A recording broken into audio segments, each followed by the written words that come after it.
I'm Yoshi Lomax, superstar attorney at law and fugitive. So, you're the famous Yoshi Lomax. Probably more infamous. I'm on the run from the federal government for crimes that I didn't commit. Gentlemen, I'm Deputy U.S. Marshal Sharon Starr. I'll be taking things from here. Not to mention being on the hit list of at least 3 of Miami's major crime bosses. I wanted to apologize in person for leaving so abruptly last night. Welcome back. That's Vladimir Kuznetsov, a Russian crime boss. He's been a suspect in over a dozen missing person cases. I mean, I didn't get here to be this successful for doing things the American way. I need a list of the jury for my case with Hanju. Oh, really?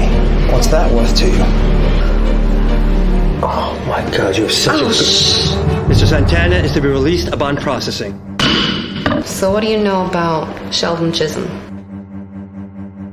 What do you want to know about him? I really need to know if you're going to take my case. I don't have time to play, Miss Lomax. Money is not a problem. You know anything about his case? It's being handled by agents in my field office. I've learned that in this game of life, in order to win, Ready to dance? you gotta play dirty. You might look at me and see a beautiful, confident, successful woman. Congratulations, counselor. Yet another win. But underneath, I'm flawed. I'm broken. And I'm scared. So I have no choice but to run until I can find a way to clear my name. Miss Lomax is now considered a fugitive of the United States. Catching fugitives is my business, which makes her my suspect. You and your associates are relieved. Look. She killed one of our own. But I will not give up. All right, people, listen up.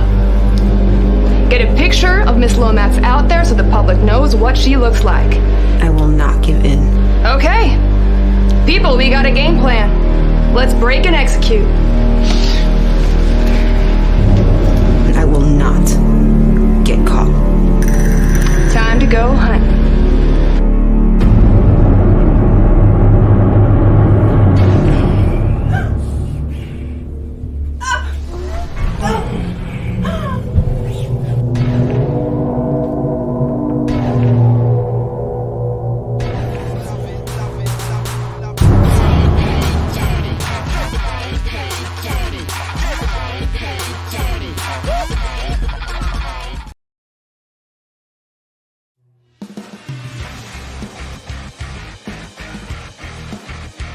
Rock stars.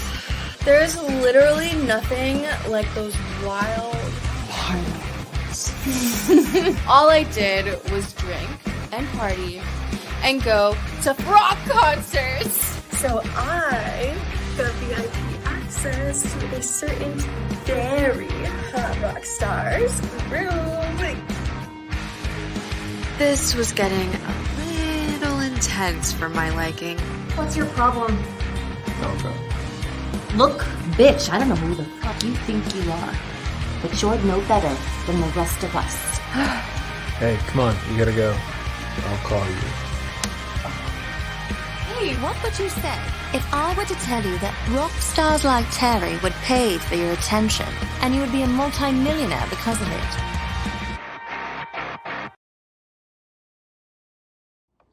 Hey everyone, it's your girl Catherine Nunez, and you're watching Real Talk with the director and the counsel on the IE Network. Up y'all, this is Rayon Lawrence, and you're watching Real Talk with the director.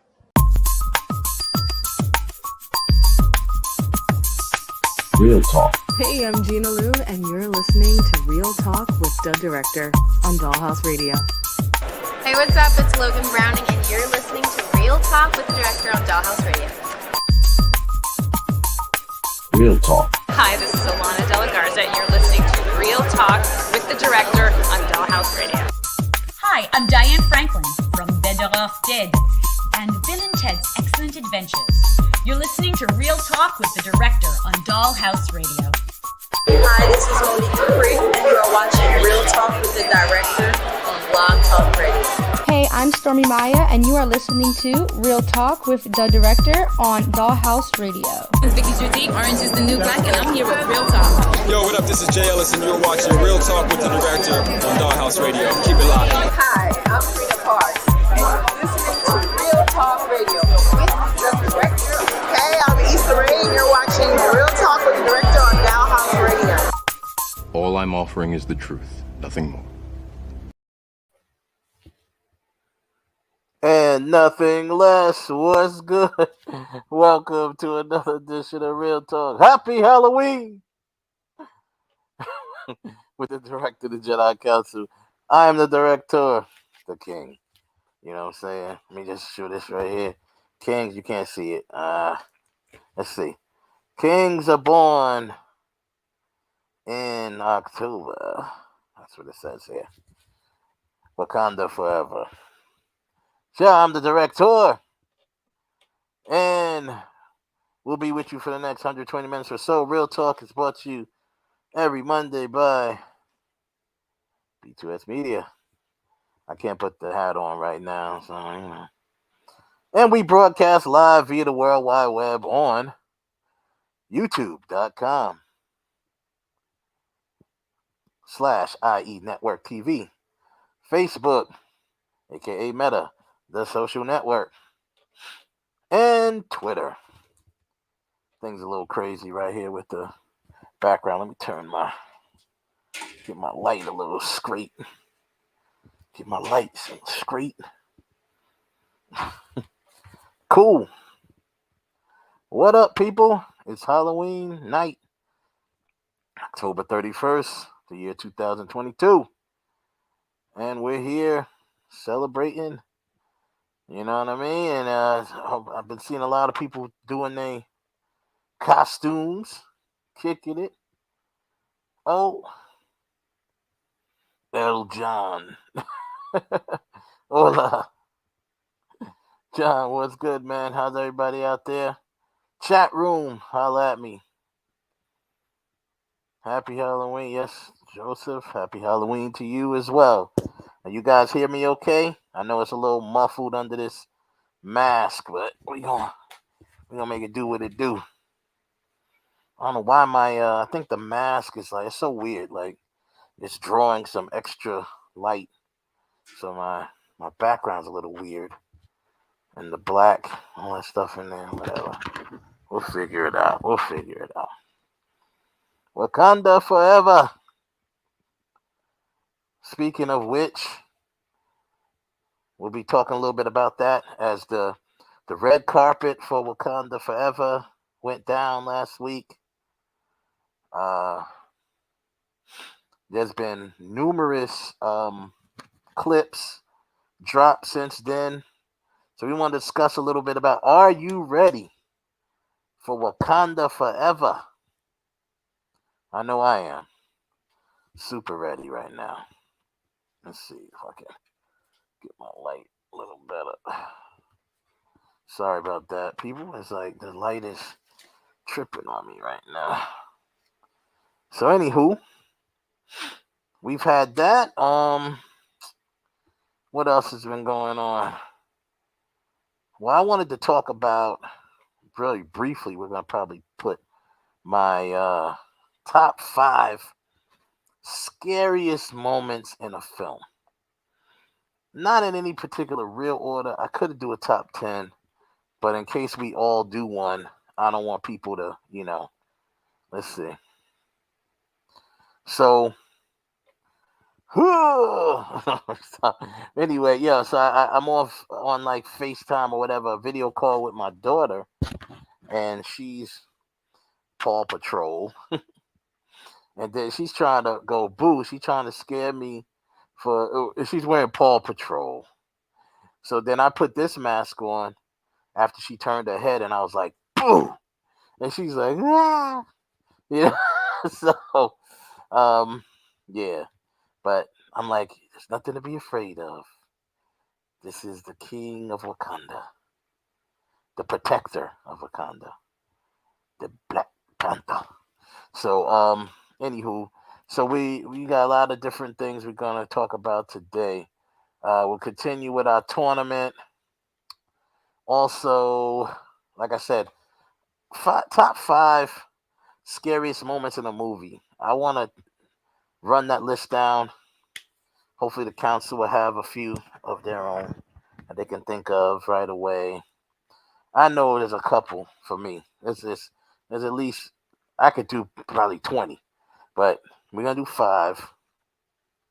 And yeah, man, Halloween is here. We've already, the film Halloween dropped a couple weeks ago on my birthday, so we kind of talked about that. But they're replaying all of that. Who's doing a Halloween binge? That's what I want to know. Anybody down to binge? Because there's different ways you can go with it. There's timelines to follow. You could follow the Halloween franchise timeline, which starts with the originals and then continues with all the different sequels. Then you could do the Jamie Lee Curtis timeline, the Laurie Strode timeline. Starts with the first movie, then it branches off to the last 3 that we've just seen from Blumhouse. And you could add in, you can't really add in H2O because that's part of the other sequels timeline. And then, of course, my least favorite timeline is to start with the whole new Rob Zombie versions. You could do that too if you like. I wouldn't recommend it, but that's just me. I do not promote Rob Zombie over here. He's just, he's cool. I ain't got nothing against him personally, but and I don't even have nothing against his films and his filmmaking. But I do have something against the way he did my beloved Halloween. So, anywho, yeah, so you can do that. So, is anybody binging that? I don't know. We'll get that popping. Got some more stuff to go over today. What else are we going to go over today?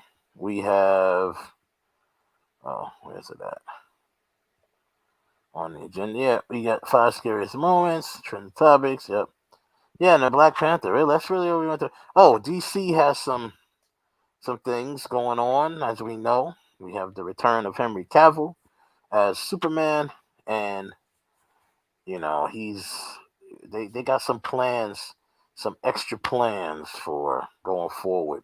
We'll touch on that as well. But we'll get to that as soon as we can. But first, we must get to, as we always do,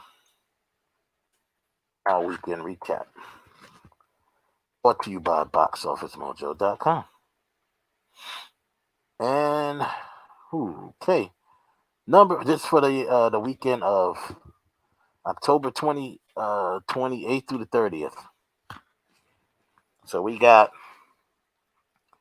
number 5, Halloween Ends, made 4-point-something million this weekend, bringing the worldwide total to 95 million. So they almost touched 100 million worldwide, and that's even with the simultaneous release. So I think that's not too shabby, because they had the simultaneous release on Peacock. Smile, 5.4 million, came in at number 4.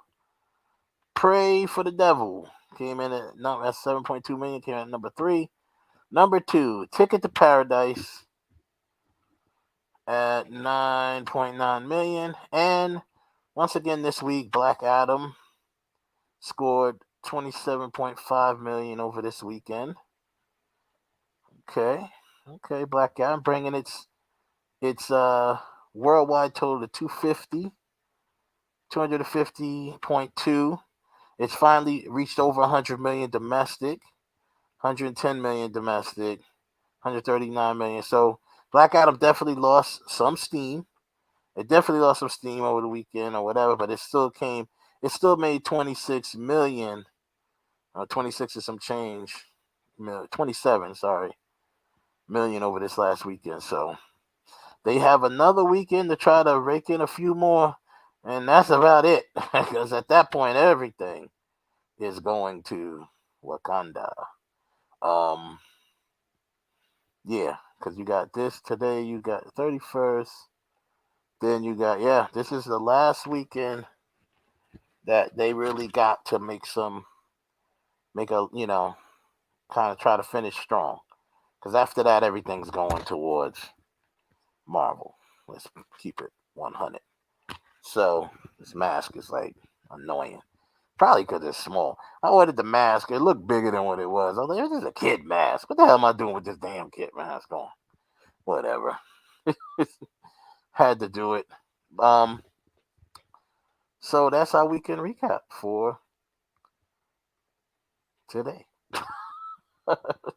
You're watching Real Talk with the Jedi Council, the director. I am the director. Let's see. Let me go back here. Boom, boom, boom. What's going on? Is anybody in the chat room? Have y'all been wearing? Do you wear your costume? Any costume parties you've been to, or take your kids trick or treating? Went trick or treating yourself? John said Rob Zombie Halloween was too graphic. I get you. I can actually get with that too. I mean, the Halloween sequels started getting kind of graphic themselves, but I reiterate this all the time. Almost 100 out of 100 people, if you poll them, will say that the first Halloween was definitely the best. It was definitely the scariest. Not just for its period, even when you rewatch it, it was the creepiest. And the first Halloween had no blood in it. I repeat, the first Halloween hit my mic here. First Halloween did not have blood. So, with that being said, you don't need to be graphic and gory to be a scary movie. But through the years, graphic kills, and goriness became part of slasher films. At one point, once they made Jason, it became how many different ways can you kill him? Basically, that's pretty much what the slasher films became. He says me for Halloween. Yeah, Rob Zombie depicted him as a ghost that was under his mother's rule. Yeah, I mean, I just I could talk about it all day. Not to just knock Rob Zombie, but I can knock Rob Zombie's version all day. I just can't stand the way he did it. But anyway, what was I talking about? We got anywho, the Jason kind of changed it a little bit too, because it was like he was killing people so many different ways, right? So then it became this: how do you, how many different ways can you kill a mother sucker? So that's what it became after a while. So I'm like, so they started doing that a little bit with the Halloweens, but once again, in the original, if you remember, he only killed one person with the knife. He strangled everybody else. Everyone else was strangled. And he was strangled in the car. That other chick, I forget her name, he strangled her after he killed Bob with the knife. He came up there with the sheet over his head and strangled her. And he tried to kill Laurie with the knife, but that was it. So, and including his sister in the beginning, and he killed her with scissors. He killed her with scissors, I think. That wasn't even a knife. I think he killed her with a pair of scissors. He said, not to ask a dumb question, but is Texas Chainsaw Massacre considered a game changer because in the early versions of the 70s that was even graphic? Yeah. I mean, with that Texas Chainsaw was so, it was a little bit different, and what made it scary to me was that it was based on something that supposedly really happened. But yeah, that was graphic. They was cannibals, and I mean, like I said, it was, But that was, I don't know if that kind of inspired. I think the Texas Chainsaw movies or that whole storyline might have also inspired the Rob Zombie type of stories too. Because it depicts different in a different way. But yeah, I can make you can make that argument too.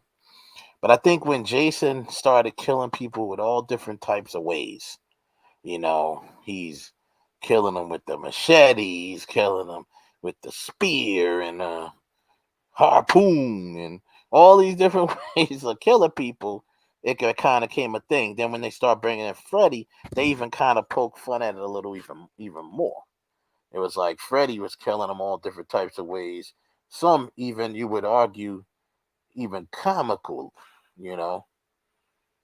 Um, yeah, he said, "Oh Lord, that was real." Yeah, yeah. The first Texas Chainsaw Massacre was based on like true events or something like that. So yeah. But anywho, uh, thanks for asking that question. Yeah, but yeah, who's this? Chat room. Yeah, okay, yeah, Ralph.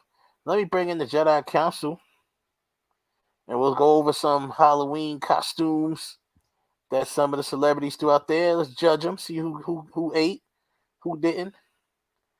Ralph, Kev, y'all in the building. What it do? Yeah, the Black Panther. And Ralph, what are you? A black Jabberwocky? No, I'm joking.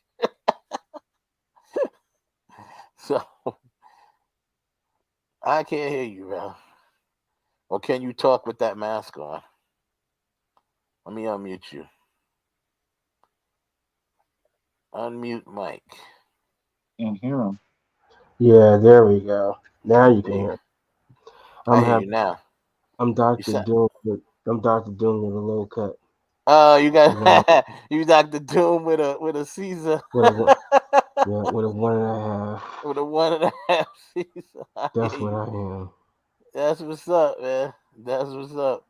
Yo, you need a hood. Yeah, you got to put a hood on and be like, haha, Dr. Doom. No hood. And That's Kev the already old. said, oh, yeah. That's the old Doctor Doom. The new one does what he wants to do. I gotta look 1.5. Hey, Doris. What's Hey, up? Doris. Welcome. Welcome. So like I said, man, if y'all did any costumes or anything like that, I mean, if you want to jump on camera, that's great too. Or you can always send us a picture. Send a picture to our Facebook. If you know where our Facebook is, you can do that. Because they don't let you send pictures here. So, No, they don't. they don't let you send pictures here. But you can send a picture to our Facebook. And let me just put the link to the Facebook just so you know. All I want to know is who's got the candy. Who got the candy? I need some candy. Robbing little kids for bags. Now, you don't want to be like the Yeah. Ghetto Boys. Yeah. Me and Ghetto Boys are trick or treat and robbing little kids for bags. Yeah. You don't want that. I'm gonna put the Facebook page in the chat room. You guys can, if you want to send us any Halloween costume pictures, hit that up, send it to us, and we'll throw it up there. Let's check out a couple of people. I was looking at some of these cats as celebrities.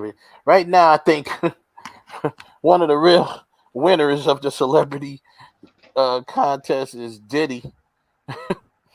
Diddy was going around as the Joker, and people didn't even know it was Diddy. He was like harassing. He almost got into a fight. What's his face? Yeah, dude from Power. From Power, the dude who plays 2-Bit from Power. He was they almost got into a straight altercation. I'm like, yo, Diddy is wilder. And then Diddy just the funny thing is, and I know my brother talked about that probably on his show. Shout out to Heaven Hollywood. Diddy, this doesn't surprise me with Diddy. Diddy is that dude, but he's the dude that's like, listen, he don't like you disrespected him. And dude called him the P word. But he didn't know it was Diddy, but still he called him that. Diddy stepped back and said, yo, you got a problem with me? Let's get to it. Let's get to it. I'll lay you out. Diddy, man, you better stop messing with these young bulls where they put your face in the dirt. Diddy don't play though. He don't play. He a OG for real. Y'all don't understand something. Y'all don't understand something. Let me help you understand something. Diddy's an OG for real. Son of a real gangster. Son of a real gangster. Yeah, I mean. Let me see here. Some of my actresses from Groupie, they put their pictures up and try to see if I can.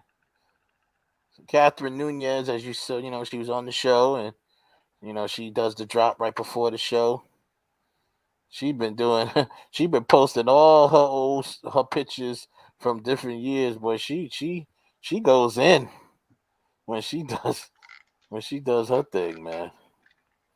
I said, okay, girl, I see you, Catherine. She goes in, so we'll see. We'll check a couple of them out. Let's see if I can share screens here real quickie. See who else is out there killing it. Yeah, but Diddy, boy. Like Sweetie. Sweetie well, is Sweetie destroyed it. Sweetie destroyed it, bro. She killed it, and I mean she killed it. I might as well start with her. Let's see. Let's check up here. And according to Xbox, Sweetie is the queen of Halloween this year, not Kim Kardashian. And I love Kim, but bye, Kim. Well, why are you picking on Kim? Ain't nobody said nothing about Kim. Exactly. You coming out of the gate picking on Kim. Because Kim tried to do Mystique too, and yeah, she did Mystique as well. And Kim, for a lot of reasons. I mean, now granted, Kim looked good because she just looks good anyway. But that's not when I'm judging a costume. That's not what only thing I'm looking at. How sexy you are. Kim's gonna be sexy in whatever she put on. But here's Sweetie as Mystique, and she looked fabulous. She looked great, fantastic. She has that, she has curves too, but she has that more slender body midsection. See, I think Kim's a little too curvy to play Mystique. So here's who's this? This is Halle Bailey as an avatar. That's pretty good. Not bad. Not bad. Not bad at all. That was the avatar that got used me. And this is who? Is this her and her boyfriend or something? Yeah, I guess so. Halle Bailey. And I don't know who the guy is. But they look good. Doing the avatar thing. There she go. Okay, who else? Yeah, so here's who's that? Cardi? It looks like Cardi. Oh yeah. I am Cardi B. Yeah, that's her. What is she, like a sexy Marge? Like she's doing like a Marge Simpson type of her spin, like a sexy Marge Simpson. Yeah, her and Lizzo did it. Lizzo did it too. And Marge, oh wow, okay, Marge, I see you with that tongue. All right, Cardi. Who else? Okay, there's the one with Kim that we talking about. So I think Kim's a little too curvy. She still looks good, but I think she's a little too curvy. I think somewhere, somehow, she figured out that somebody black was being Mystique. Because it's just too much of a coincidence that she would pick today. Nah, I don't think so. I mean, Nah, so what I if think somebody? you're I don't looking think too she tough into it. thinks that deep about it. Somebody's black being Mystique, so she's gonna be Mystique. I don't really understand the logic behind that. I just think she just want to be Mystique because she likes showing her body. So who else you gonna be? Mystique that basically is naked. So, and who is she? Is she supposed to be the chick from? She's not supposed to be the chick from Zack Snyder's movie, is she? No, because that's the girl who she has like the. No, that's not her. I'm not sure who she's supposed to be. It might be a video game character or something. But Well, that's one the person was supposed to be Celine, and the other one was somebody named Magic. I think the one with the cape was supposed to be Celine. who? That's what it says Celine. I don't know. I don't know who else Celine is. So. Celine. Oh, Celine. Okay, that's what he said. Magic, Mystique, Celine. I'm not sure who they mean by Celine. Not the. That definitely ain't Celine the from Underworld. So who's this? Janelle Monáe. Okay, there we go. The Alice in Wonderland. What's the rabbit called again? Forget the name. Rabbit. Rabbit. We'll just call him Rabbit. I'm late. Oh, so someone went all out. That's Janelle Monáe right there. That's the girl Janelle from Monáe. that's the girl from The Fifth Element. Wow, she went out. She went all out. Okay, here's Megan Fox and Machine Gun Kelly. Now I'm going to disqualify him. He's already played Tommy Lee in real life in the movie, The Dirt. So why is he playing Tommy Lee for Halloween? He literally played Tommy Lee in the movie The Dirt. Machine Gun Kelly. So he's Tommy. This is Pam and Tommy. Okay, not too great. She don't look that much like Pam. She looks like Megan with blonde hair. So, but you know, how much can you really go? There was a card. There was other people I saw here. Who's this? Stranger Things. Oh, okay. Oh, I get it. Nice. Oh, really cool. So that's supposed to be Max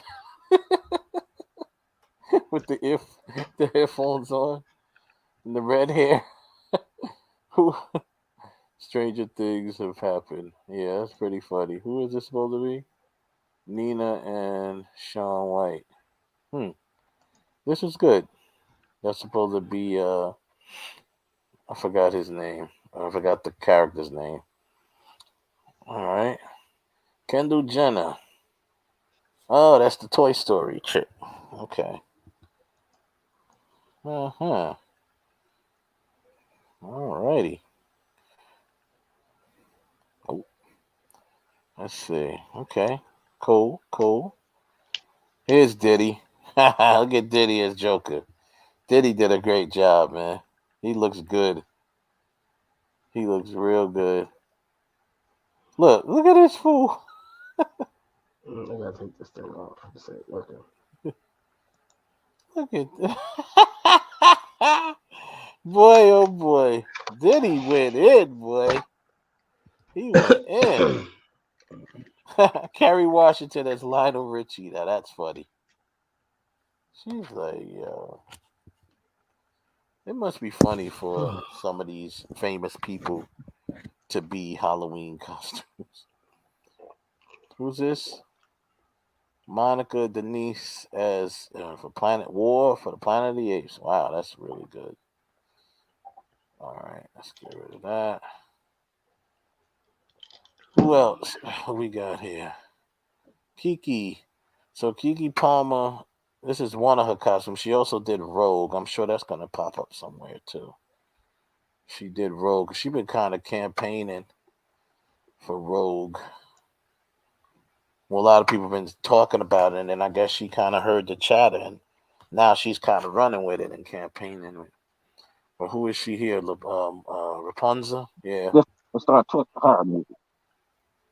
What'd you say? When we gonna get off this stuff? Talk about horror movie. I couldn't hear you, Ken. Yeah, they going in Rapunzel, and then Joe Jonas as Flo from Progressive. Oh boy. Yeah, Flo. that's a no. That's a Really? no. Really, That's a bro. hell no. Lori Harvey as Beyonce. She look Okay, like people making Beyonce as a Halloween costume. she looks like Faith Evans. She does not look like Beyonce. No. Addison Rae as Lady Gaga. Okay. And Lily Reinhardt, Madeline Pesci, and Camille Mendez as Sarah Winfield Mary from Hocus Pocus. Okay. Alrighty. Winnie Harlow as Michael Jackson and Queen Nefertiti and Remember the Time music video. Huh. She doing both.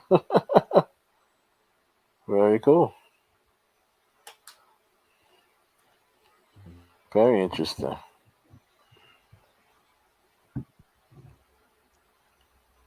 Huh. Very cool.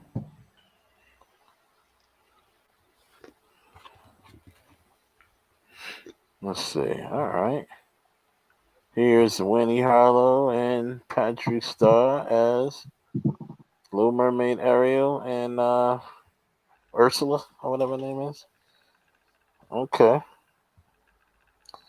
There's Tommy and Pam. Machine Gun Kelly and Megan. What is this? Andre Man, Jay Howard, Marshall, and Anna Nicole Smith. Oh, That's okay. foul. That is That's foul. just wrong. That is That's foul. just wrong. That's just wrong. I've seen some real rude costumes that I won't even promote on here because it's very, very messed up. I saw someone dressed as Selena with a bullet hole in her chest. Also, someone dressed their child as Jeffrey Dahmer with a camera, some glasses, a camera around his neck. He holding a bucket with like a chopped off foot in it, and a sandwich in his hand. You know damn. The reason why these dumbasses are doing that is because the costume stores all pulled the Jeffrey Dahmer costume from this. Yeah, they pull. I mean, should have never had a Jeffrey Dahmer costume. It's so stupid. It's like, come on now. Like, it's like can we not just behave once? Can we? Oh, everybody gotta try to be shock value. Everybody gotta try to be stupid. It's like you do a movie about the man, and it doesn't make him a Halloween costume. Exactly.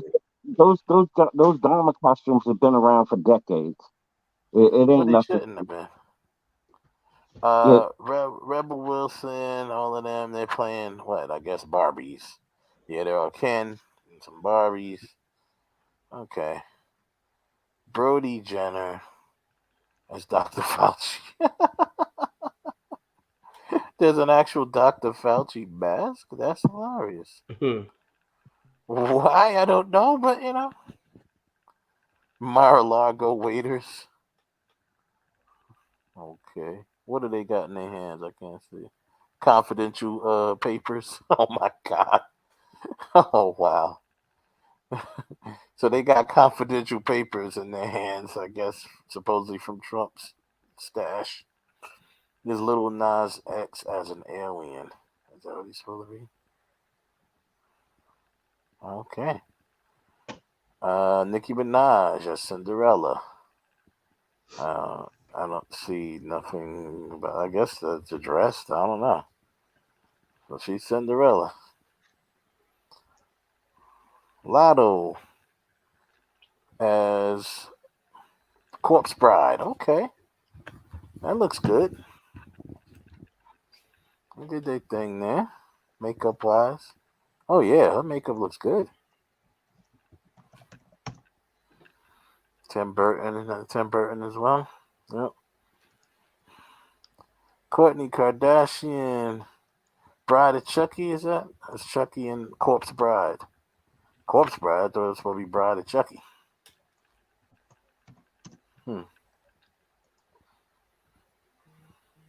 I think she's supposed to be the Bride of Chucky. Yeah. I think they that's what it have looks that like. wrong.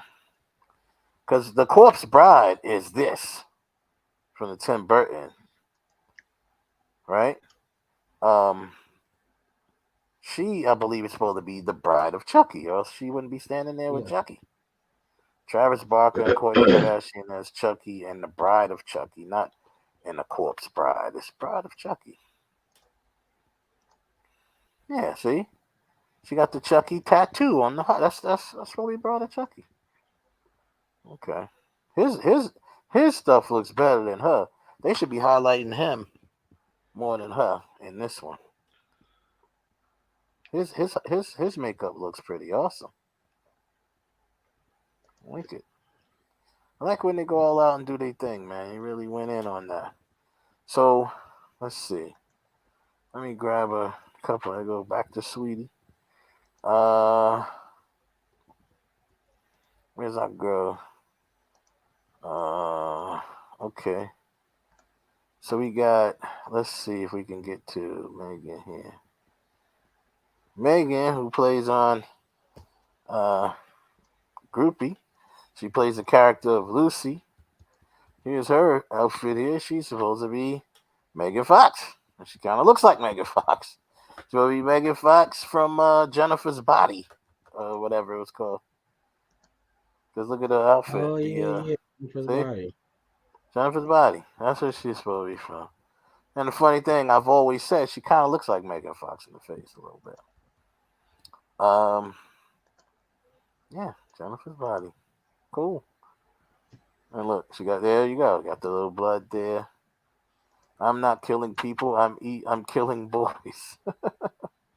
Cool. All right, good one, Megan. Let's go to our girl Catherine. Catherine been going in with it. There's Catherine right there. What else she got going? Let me go to her page. How do you get to the damn page? Catherine Nunez. She just been dropping down. Look at this. She got all types of outfits going on. Go, Catherine. What's she doing? Elvira here? I think so. There's like a bunch of them. Who's supposed to be there? I don't know. Well, originally I thought it was, but I don't know. Maybe it is supposed to be Elvira. I think it is supposed to be Elvira.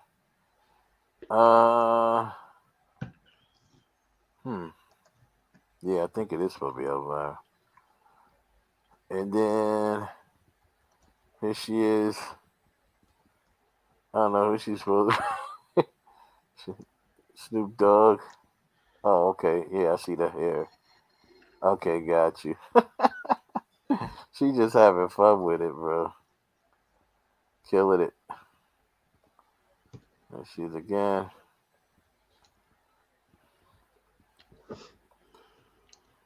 All right, Catherine. She got a damn burger in her hand. She ain't nothing but a Jeep there, yeah. Doing it.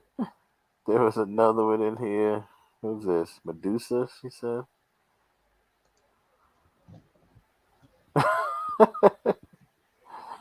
Well, she just doing it, boy, having fun with it. I think this is the same thing. Oh, this is Akasha, Queen of the Damned, right? Yeah. Mm-hmm. Kasha. Okay. Shit, she put all types. Who's this? She says, it says this was Eve from Adam and Eve. I see that when my first sight of it, I thought she was being Poison Ivy. But then I said, okay, I saw the apple. Like, okay, got you. It's Eve. So she just coming with the outfits all over the place. I don't know what this might just be a regular picture. Yeah, so she been coming with the Halloween outfits. Who's this right here? This her again.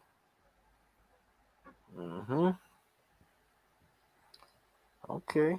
There you go, Catherine. So she's in the Halloween spirit, apparently. Very cool. Very cool. Who else we got?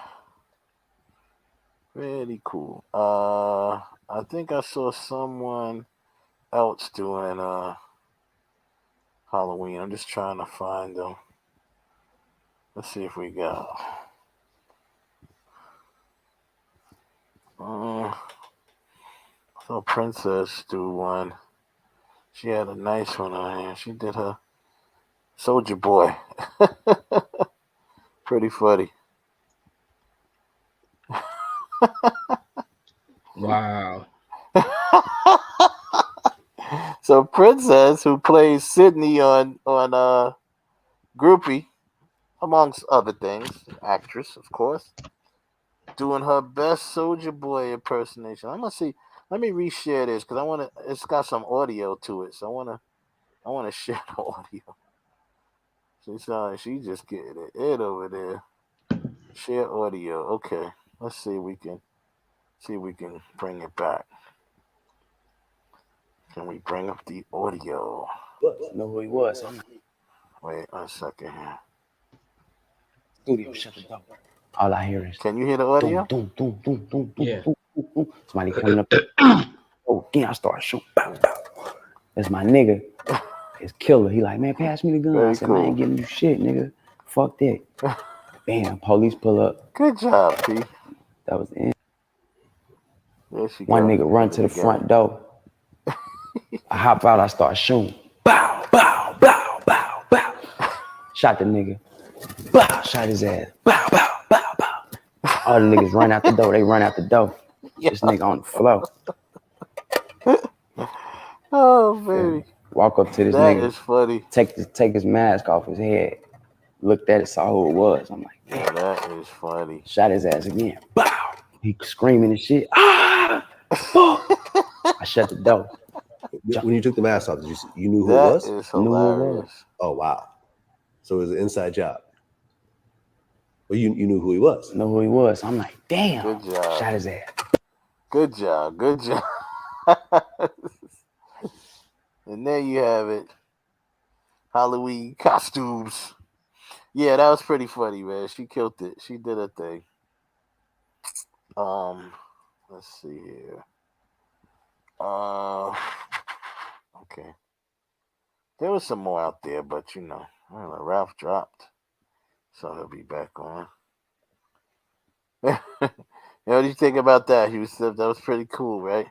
That's her name is Princess Bay. She's from one of my friends and actress friends.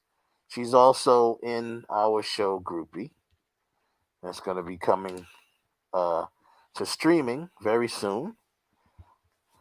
Probably within the next month or two. It'll be on Tubi to begin with, and then it'll be other places.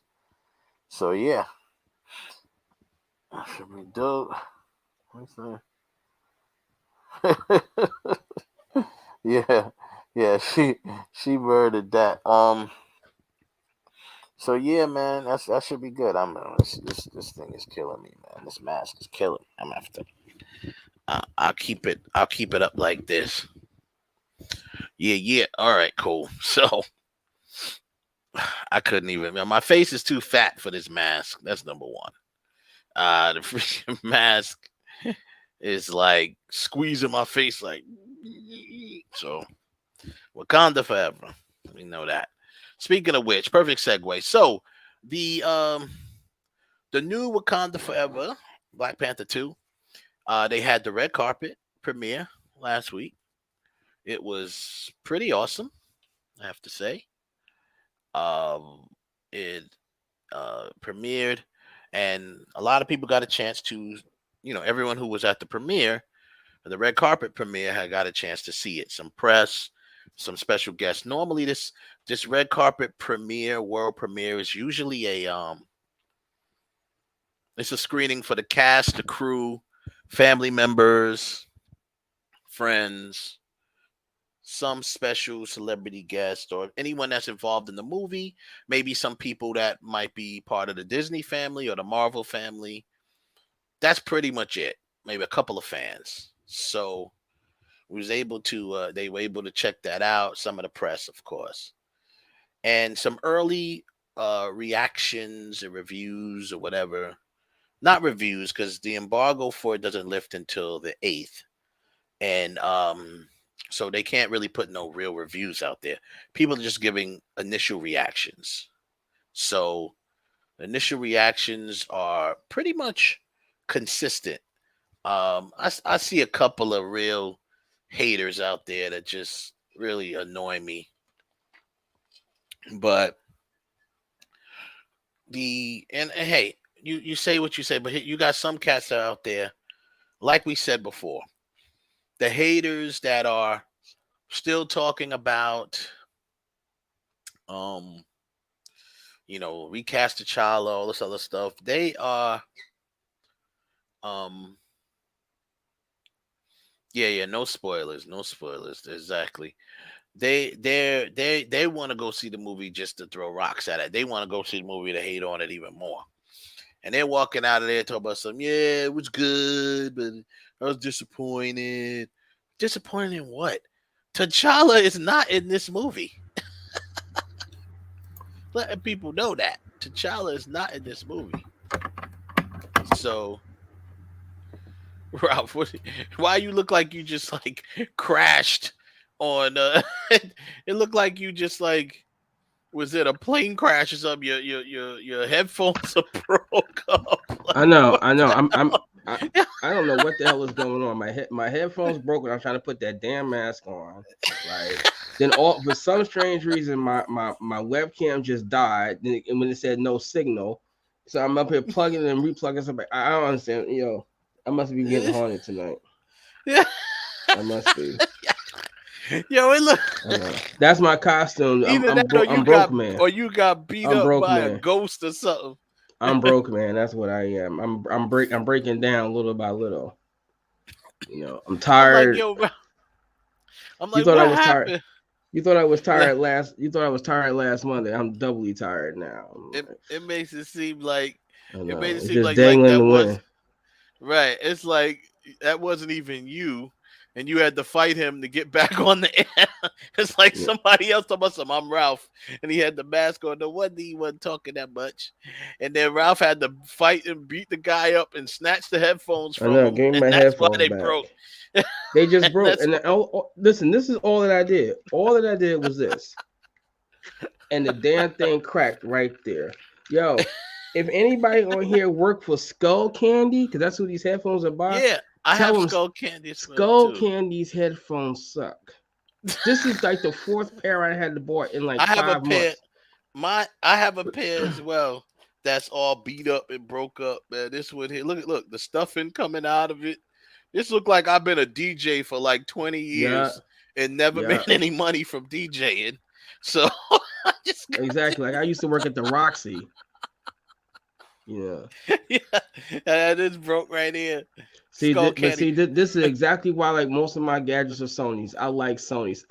I wouldn't have this problem with Sony. I got it with Skull Candy. Skull Candy, you all suck.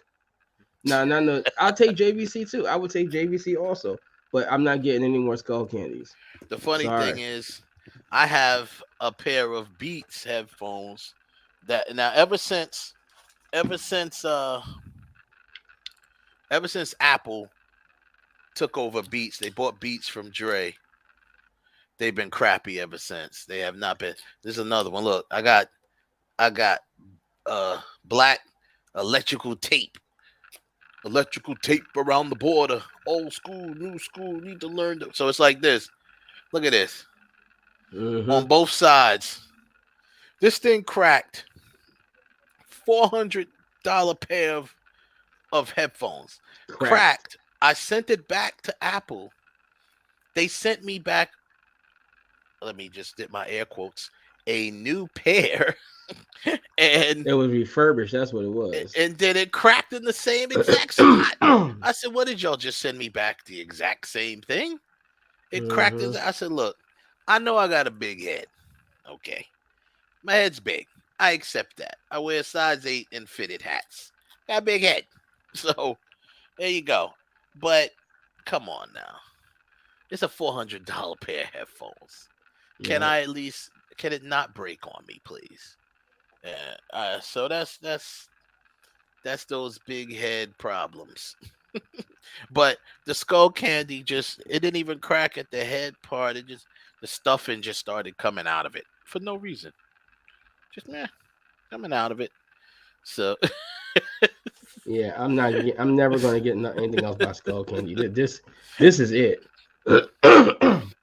For real, this is it. Yeah. That's what. Like I said, it's so, like Sony, this. You I'm know how back. the DJs feel like this. I know. They got to put their head like this. My shit is like this. And look, DJ, and every good DJ I know had broken headphones. But see, it helps. It's like because they helps break it when off you're so a they DJ. can do like this. You know what I mean? Exactly. It helps. But I'm not up here DJing. I'm not up here trying to mix my soundboard. I'm trying to mix Kevin and West. What blah blah blah blah blah. Yeah. I'm not trying to do that. I'm just trying to do this podcast, and this is the crap that I got. So skull candy, y'all not getting another dime out of me for real. Wow. Yeah, that's my first pay. That was my first pair of skull candy headphones. It sounds good though. They sound good. They sound awesome. Not durable. They're just not durable. You know how long I've had these. I got these in August before I went to LA in Vegas. I got them in August. It's now October. 2 months. Like damn. That's not good. Mine lasted at least about a year and a half 2 before months. the stuffing just decided to come out like crazy. So anyway, back to Black Panther. So, like I said, there's a lot of nice clips out there. I believe they just released the last clip you're gonna see without seeing the movie. Pretty nice. I think, but all the initial responses are pretty consistent. The movie's powerful. I've been hearing that word powerful. I've been hearing the word. Someone said very well balanced. Someone said. Another thing that they kept talking about is, it takes you back to that Marvel. No, one guy said it's great to see Marvel, a movie from Marvel that I'm paraphrasing, but he basically says something like, it's great to see a movie from Marvel again that takes itself seriously.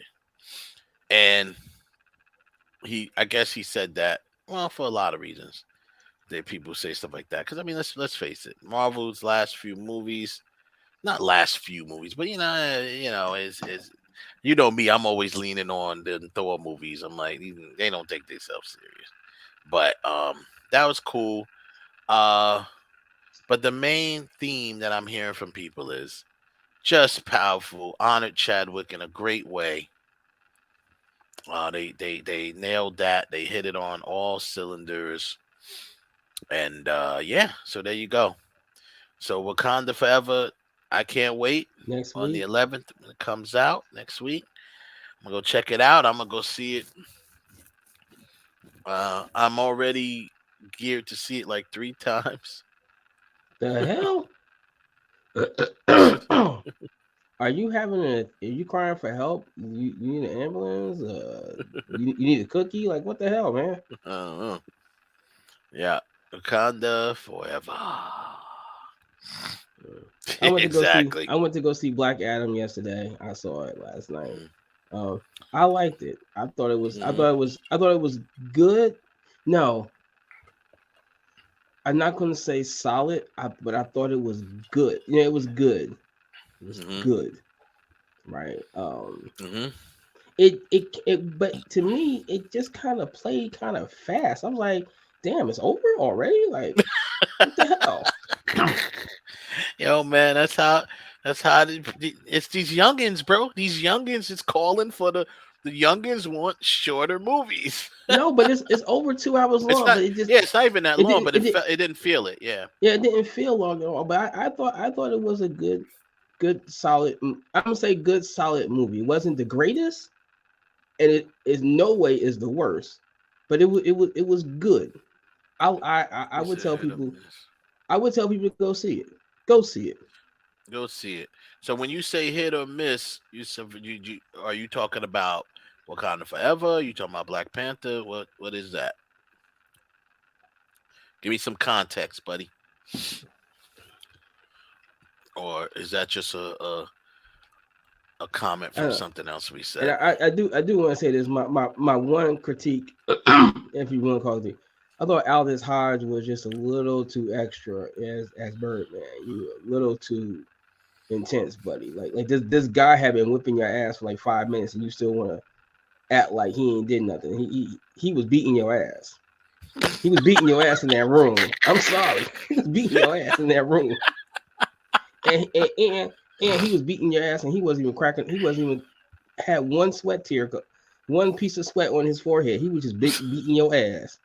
Yeah, and then you that's still funny. want to be like pumping your chest and nah, man. You know why I think what I think they went overboard with, and that was I think because of trying to appeal to the kids or something. Like how many times are you gonna push the fact that heroes don't kill people? Stop killing. Heroes don't kill. There's heroes, there's villains. Don't kill. Okay, we get it. Yeah. Heroes don't kill people. We know that. I think they tried to draw, and that's not per se the actor's fault. That's the writing. That's the storyline. Yeah, I think they went a little too, okay, we get it. We already know that this is an anti-hero. He's not a hero. I'm no hero. And I guess my other critique was the kid. Look, he said no spoilers, Lord. Okay. No spoilers. But I thought the kid, like, come on, bro. Like, take a step back. Sit down somewhere. It almost seemed like they were trying to also kind of liken that kid to like the kid from Shazam, because how the kid from Shazam kind of looks like him, don't it? Kind of looked like him, didn't it? I mean, it didn't look like him, but he just reminds you of him because that same, he's the kid that knows all of the. He's that kid that knows all of the superhero, whatever, all of the superhero rules and stuff like that, because he's a fan of the because they actually had real life comics in there. They had a lot of Easter eggs in it. Yeah. And comic books and everything. And all as you can tell, this takes place. Figures. This obviously takes place inside the DCU. It takes, everyone in that world acknowledges everyone else we've seen already, including. And the funny thing is, I don't think the only thing he didn't acknowledge was Shazam, but everyone else, like Batman, Superman, Wonder Woman, Aquaman, all of the people we've seen already gets acknowledgement in this film as like they exist. So, that was cool. But yeah, this kid it was almost like they put him in there too. Like they kind of did. He was kind of doing the same thing as what that kid from Shazam was doing, except he doesn't have to teach. He didn't have to teach Black Adam how to use his powers, but he was teaching him, trying to teach him how to be like a hero, type of deal. No, but give him a catchphrase. You know where I got that from? That's Terminator 2. You gotta have a cool catchphrase where you wipe somebody out. Like come on, bro. We saw it already with John Connor. We don't need to see this from you. Right. Yeah. So it's like a catchphrase.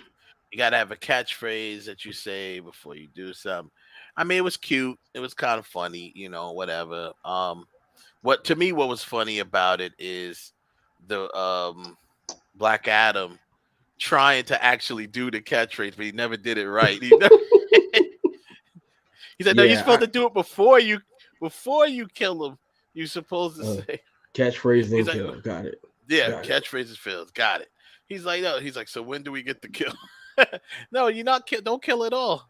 Oh, is that where we? He's just funny though. He's like, yeah. So it was some of the parts, but I think The Rock was funny, but he wasn't being over trying to be over funny. Like it was just the timing was good on the writing. I think it was more the writing with the timing of his quips or his jokes. But you know something, I'm gonna be honest with you, and this is not a critique on the movie. This is, and I don't know if this is Dwayne, but I think Dwayne could have suggested it for this movie. If you would have brought the same energy as you do to The Rock, like with all those powers, and you all braggadocious and like you just can't beat me and all. If The Rock, not Dwayne, The Rock would have been Black Adam like he is in wrestling, I would have been like, wow. I mean, it was like I said, it was good. But I didn't think he was gonna. I think he specifically, it wouldn't have worked for the character.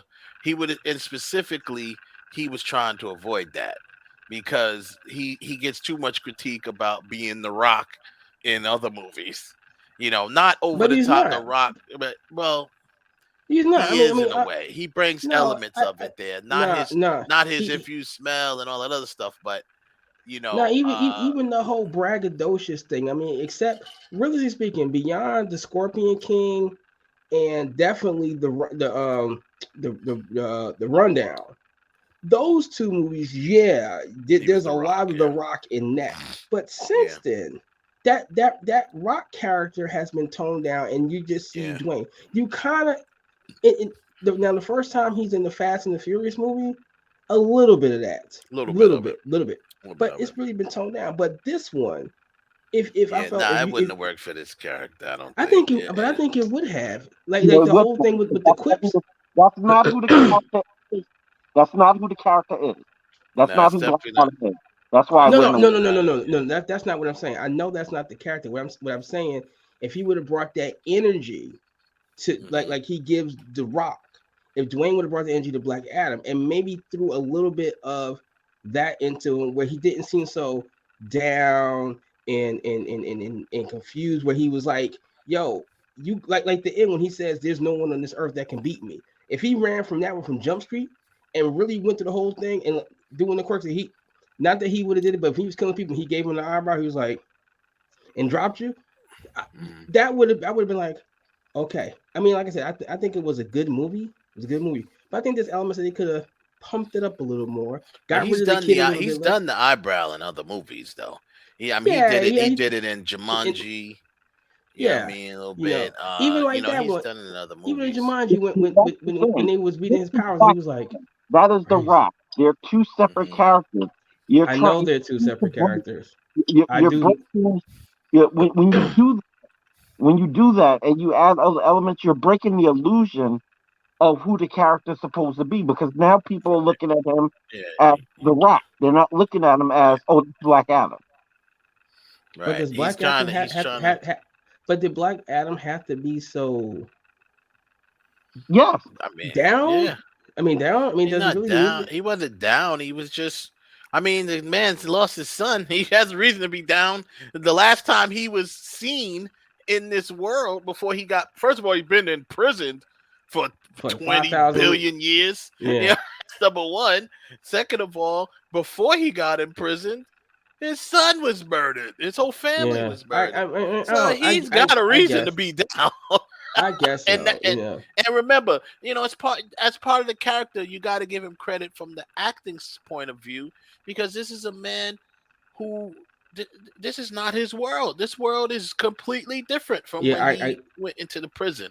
So he had to tackle it from that angle and really try to get. Like I said, I thought he put just enough of the puns, not puns, but the quips and stuff like that that's in there.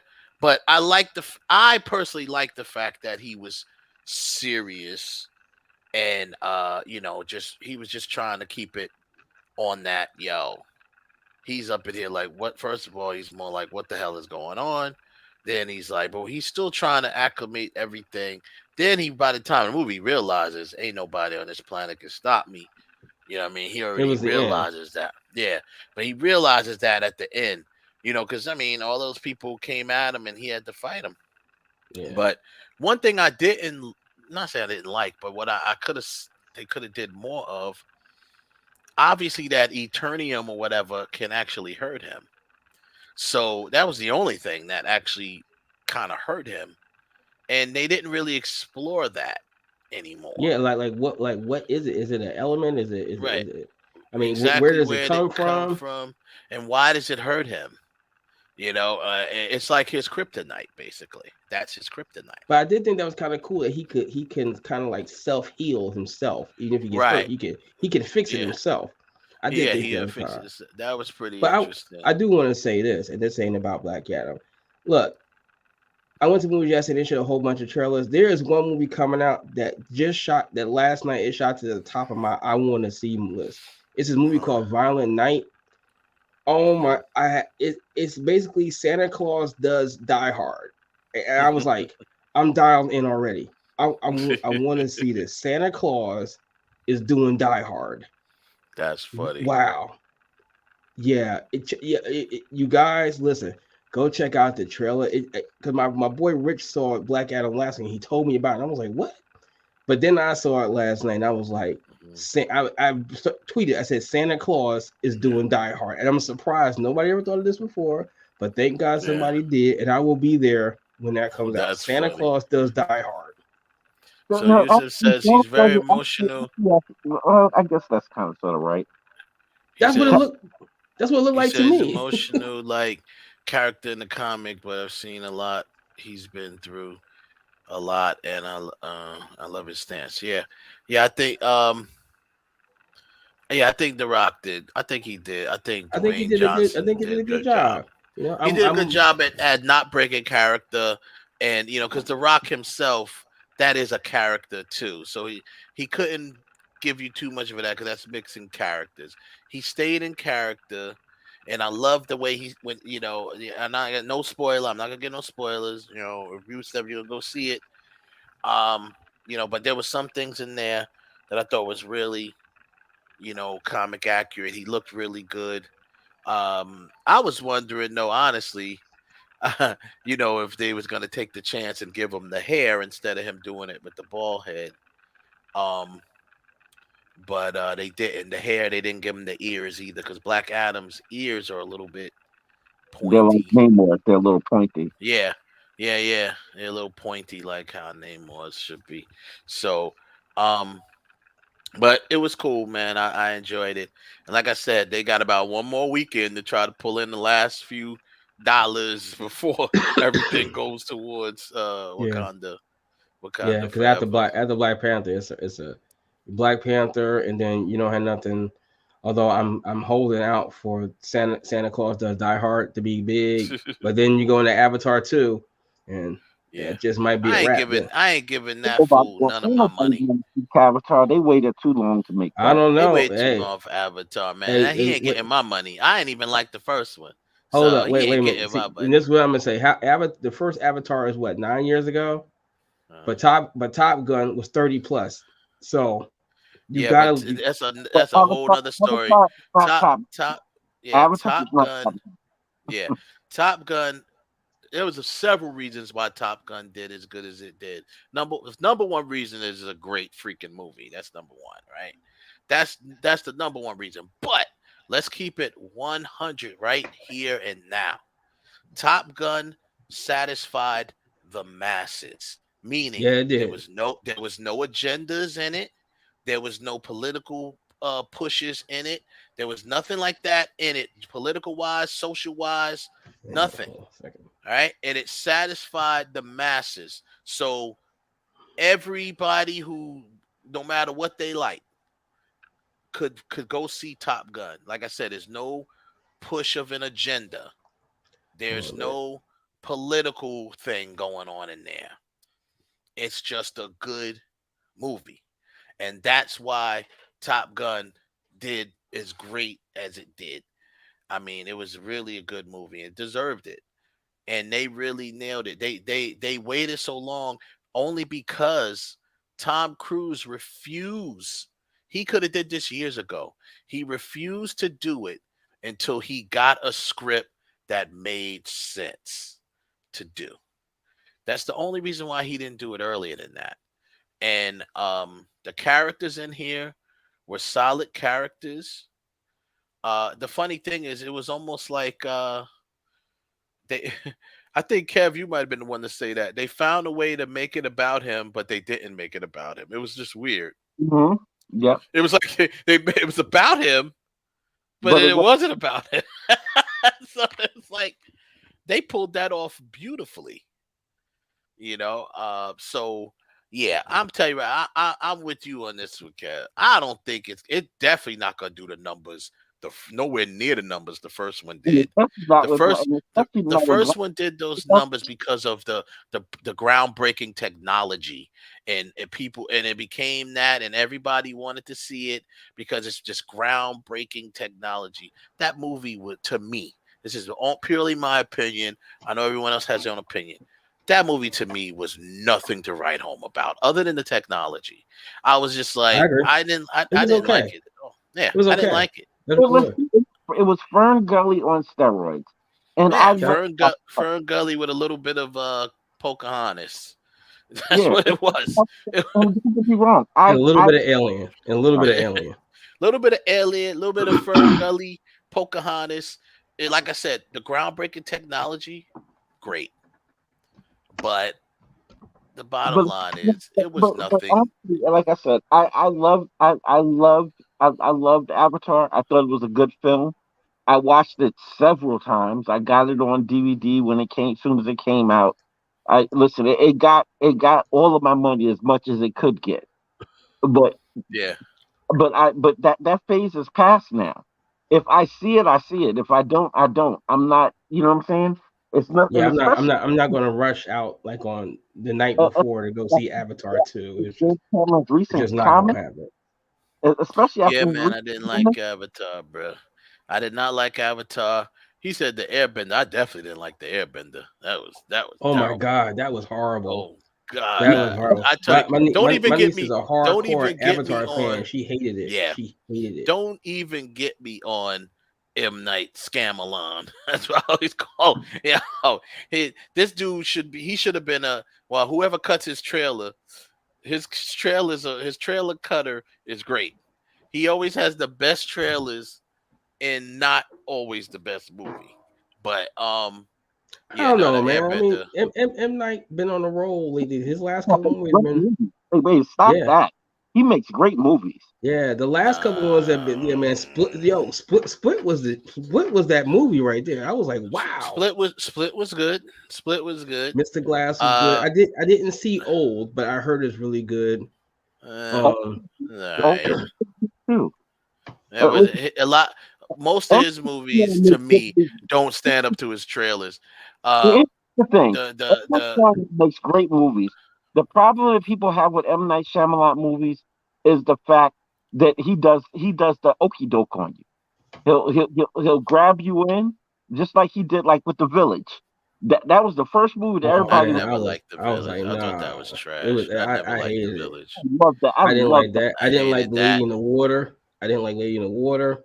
And I hated Signs. I like Signs. Now Signs I did like. Hated Signs. I was like this. I thought the ending kind of like sucked, but any movie I fall asleep on, I don't like because I don't fall asleep on movies. If I fall asleep on a movie, I really didn't like it. No, it means I just didn't like it. That means you don't didn't like it. No, don't insult my intelligence. I can understand movies. Just means it sucks to me. Forget about getting it. It sucks to me. And I'm just like, why am I watching this movie? Everything about the Signs was garbage to me. I didn't even like the acting in it. I didn't even like Mel Gibson's acting in it. I was like, may not even been his fault. It might have been the right. I'll give you this. Shyamalan, I'm going no further than The Sixth Sense, than Unbreakable, and Split. That's it. What about Mr. Glass? that one was okay. That wasn't as good as Split. Split was better. No, Split was that movie. I didn't like Split the way was that everybody died like just so easily. Like, well, come on, man, really? Glass was just Glass was okay. It could have been way better. And I felt the same way about I felt Unbreakable could have been way better, but I thought it was really good. I thought it was a great way of kind of making this superhero without it being a superhero movie. It was really cool, like the way he did that. So that I liked. I really liked. That might be my favorite. No, Sixth Sense is my favorite. But then Unbreakable. Sixth Sense is legendary, classic. I that's that one that I gotta give him. It's actually, if it wasn't for the Sixth Sense, I probably wouldn't watch no more of his movies. But the Sixth Sense is what really, because the Sixth Sense is really what drew me in with him. And then I don't know if that came out before Signs. I think it did. And then when Signs came out, I was like, blah. And that other one that he did that was stupid too. I didn't like the what was that called? I didn't like the Village. Woods. That's the Village, the one with them in the woods. I was like, I didn't like the Village. God. I did not. And Last Airbender was like, no. That was an atrocity. Yeah, that was the last just, that couple was, he been slowly redeeming himself. Like I really wanted to see Old because I just like the premise of Old. You go to this island, if you go in the water, you get old. Like, how the fuck you supposed to get off the island? You ain't getting off the island because you go in the water, you gonna get old. yeah. M. Night Shyamalan, I feel like he fell off from the Avatar, the Last Airbender. He should have been. There's no film like that. Yeah, he should have never touched that film. Yeah, he shouldn't have left that. He should have left that alone. And then, I mean, on top of that, I don't know how much he had to do with the casting. Then they whitewashed the casting. It was just terrible. It was just terrible all the way around. I was just like, but that wasn't him. That was typical. The only thing he did was direct that damn film.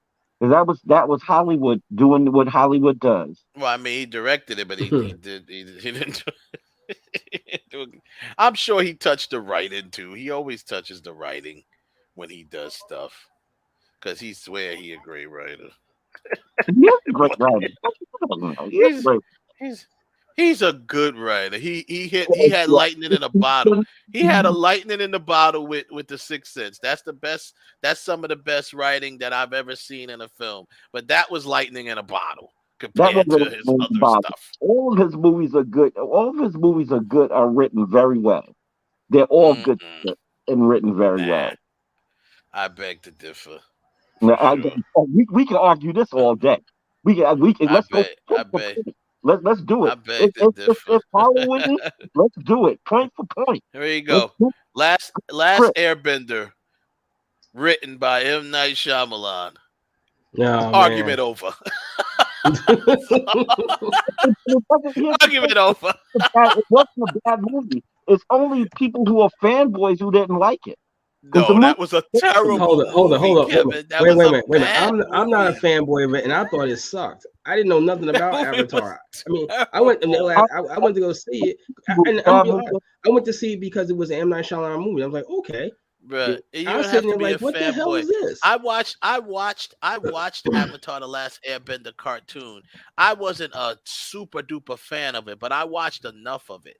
Not even just that.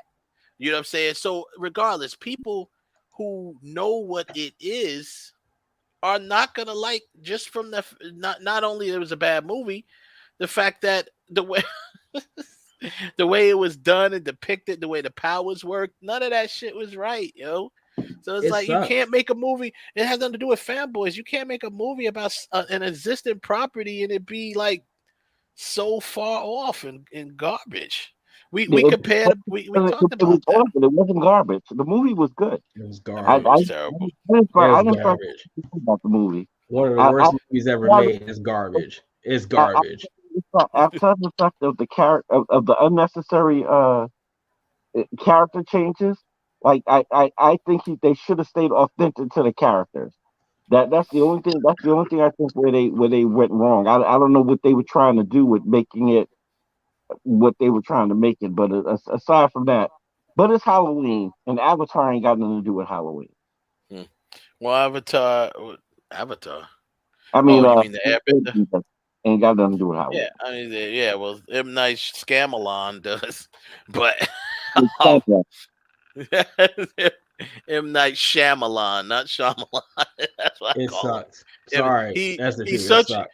He's so good at his name. You know, he's a great gaslighter. He gaslit a lot of people into thinking he's this great filmmaker. And he really is. He's a gas like anybody. He made good movies. Unfortunately, just like anybody else, everybody's not gonna like his movie.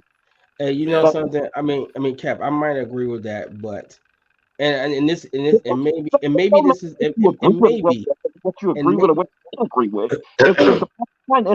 It's a fact. Not everybody likes his movies for whatever reason. Because I got that. Not everyone's gonna like a lot of movies, but yeah, and I'm one of those people. I think he's got 2-3 tops. Really good. One superb classic movie. Let me give you another one.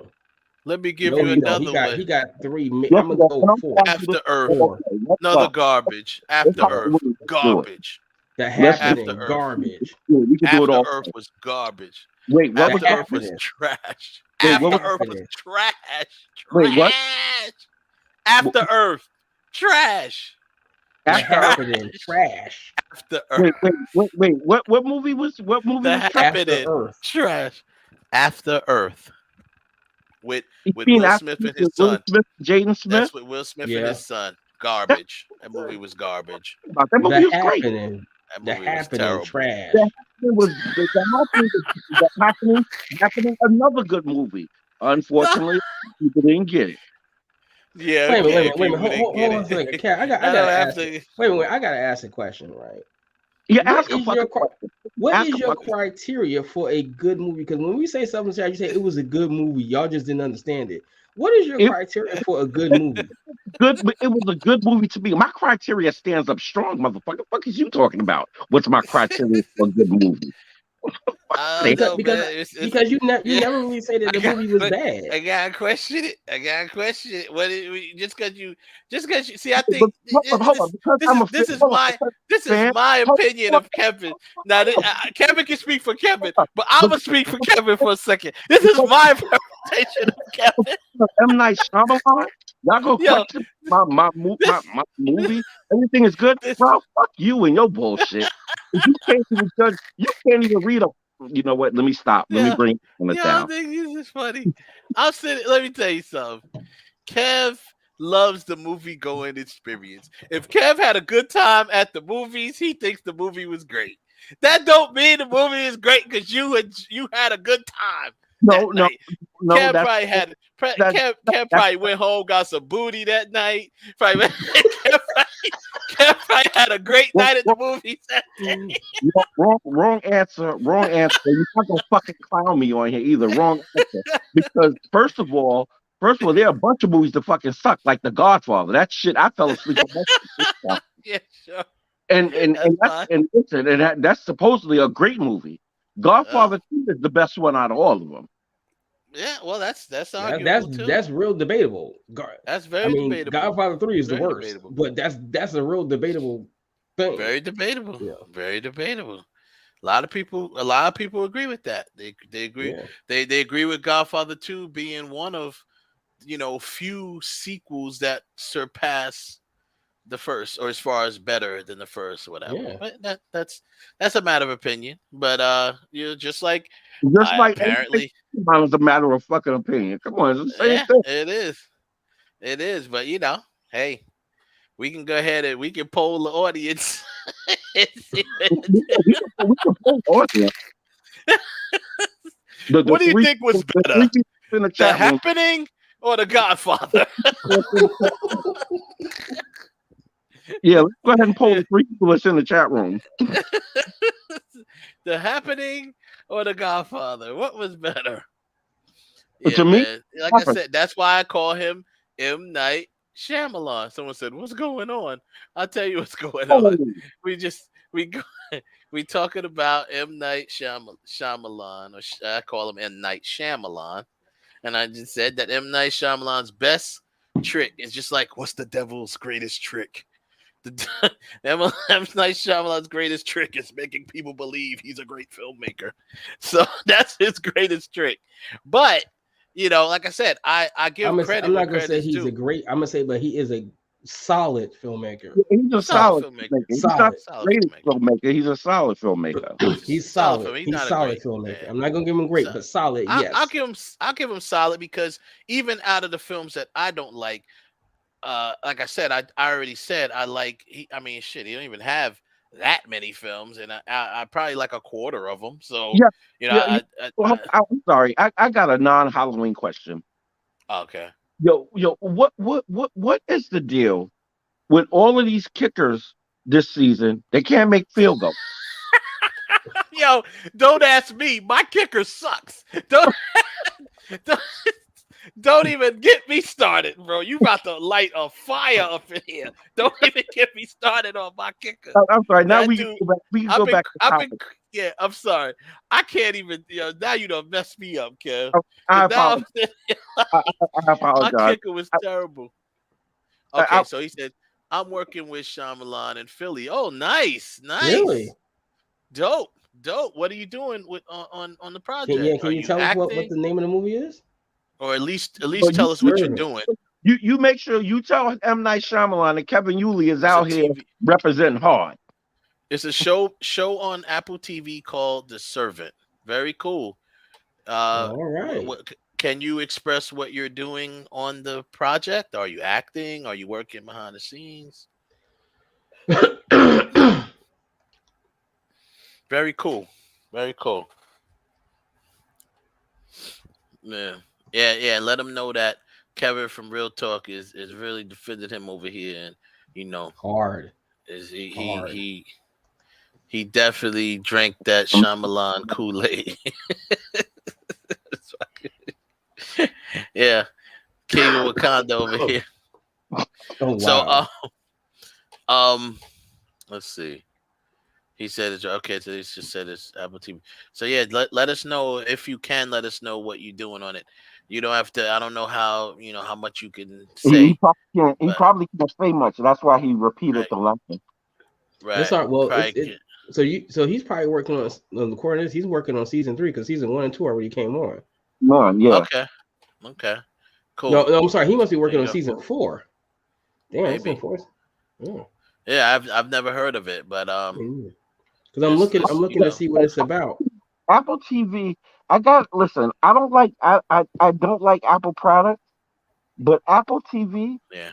They got a lot of good programming on there, and I'm surprised they're not making a stronger hit in the streaming well as much as everybody else. They're kind of like in the quiet in the background. They're not really, you know what I'm saying? And they have a lot of programming. Like when you go to look on their site, or even when you go to pull up their app, they have it's so much stuff that I need to get back to on Apple that it's not even funny. Like they have a lot of original programming on there. Oh wow. Yeah, I've been I only watched. I haven't really got into any of the shows on Apple TV yet. Not really. Mm-hmm. When you say it's a good show. show. You know what? The one thing I want to say before we go off air. To all you horror fans, I know that it's all Halloween, and tomorrow is the actual the real Halloween day, quote unquote, but by the witches. But listen, if you can go see Smile and pray for the devil, and when you see them back to back, but in that order: Smile first, and then pray for the devil. But they don't have anything to do with each other, do they, Kev? They don't have anything to do with each other, but they're both based off the same premise. And I don't want to give any spoilers. Yeah, don't give none away. Okay. So I wanted to do. I'm not. Smile's a damn good movie, Wes. Even you'll like it. I know you don't like real. I know you don't like certain horror movies, but Smile is legit. Like that marketing campaign they I was love doing. that marketing that they did. I Yeah, admire for them for Smile. that. It's They killed that. That marketing campaign was fire. Okay, I'm not, real yo, I was trying to do that with some people this week in the movie theater, just like standing there like in the back of some screen, and just be like, I yeah. was trying to Oh, get it done. You couldn't get it done. that's messed up. You Yeah, couldn't that's get it messed done. up. Yeah. Let me tell you something. Anybody that would have seen that movie and would have seen you would have walked right past you and been like, "I don't see you." I was really trying to get that done. I just want people to just stand in the back and be like Yo, that's funny. It's there like that. Like, yo, I thought it would be. So Ralph, real Yeah. quick, Ralph, you went to What's homegirl's name from? Because she's the lead in that. The girl from the Breakfast Club, not Molly Ringwald, but the other chick. Ali Sheedy. Ali Yeah, Sheedy? yeah, that's her. That Ali plays the Sheedy. lead in there. Yo, Nice. And Smile? Really? I think that's her. It looked like her. Probably. Well, double check. You know, I'd be wrong on fucking actors and shit. I'd be getting actors wrong. So Ralph, Nah, she's not. you She's went not to listed down there. It's Sosie Bacon is Dr. Rose Cotter. I don't know if she's the lead actress. So oh, you know who she is? Is that the chick that played in Is that the chick from is she from nah, that can't be her. She's not the chick from Blade, is she? which one from Blade? Which one? Not in Boucher, right? That's definitely not. Oh, the lead of Smile is a black girl because this is a white girl. No, she's white. She's white. No. Oh, This white, girl, yeah. You're not talking about what's the name from the third movie, Justin Timberlake's wife, Jessica Biel, are you? No, not her. No, not her. Listen, I know that fine ass girl woman from anywhere. No, definitely not her. I can't think of where I've seen this chick. This chick has been in something else. I can't think of what else she's been in. Well, I'm looking at here. It says Sosie Bacon. That's playing her in. She was in a movie called Loverboy, which is she's Kevin Bacon's daughter. Yeah. Okay. Yeah, that I knew. She's Kevin Bacon's daughter. Listen, Ralph, you change your gears a little bit. You went to Urban World, right? Yes, I was there for 3 days. 3 days at Urban World. So, did you get a chance to see any films? I know you were working the red carpet and stuff. Did you see any films? The only thing I saw in this entirety was the screening of The Best Man, the final chapters, episode 1. I did see that as a time. I was kind of suggestively made to go see it because they kicked us all off the red carpet, said we're shutting it down. So your choice is either you can leave or go see the movie. So I was like, well, I'll go see it. I did see a couple of the shorts. There were some things that I walked into that looked really good. Matter of fact, I got my official Urban World book right here. And did you get a chance to run into any of the filmmakers? I was saying it would have been good to let them know, yes, I try did. to get them on the show. I ran into quite a few of the filmmakers, and by Saturday we were on a first name basis because on Friday when they were doing the shorts in the second theater, don't ask me why, but I was the only press person there. The only person. So on Friday, so you got all the juice. I got everybody, everything. And so since we're speaking of the Urban World, let me see what I want to show you guys out there from the Urban World Film Festival. Yeah, I know you ran into Rayon, you ran into some other people you took some pictures with. Yeah, Rayon did me a huge solid because we were talking and I said, listen, I need a favor. And he did me this favor where he was talking as his character. He actually did it twice, but he did that, and I was like, okay. Oh, here's something. Let me see just a second. Yeah, Rayon is gonna be Rayon Lawrence. He's on BMF this year, this season, and you said he was talking as a character, Ralph? Well, he was talking in character. He did like a drop or something in character. Yeah, yeah. I asked her to give me a drop. I said, no, I want you to do something for me where you're talking to the few people out there that don't like me. And he did it, but I said, no. I am the writer, Wait a minute. director, Pause that. producer of a short. Pause that. So I said, do me a favor. Instead of doing it as you, do it as your character. So he turned around. He did in his character K9. He did it again. And I think the second time came out better, in my opinion. But this is one. This young lady, she had a film there. So we could play this one right here. My name is Jeanette Delaunay, and I am the writer, director, producer of a short named Whore, spelled Hoar. And it's about a codependent relationship between a phone sex operator and her live-in hoarder mother. Now, I saw a little bit of your short film, and the subject matter was somewhat kind of unconventional. Where did the idea for that come from?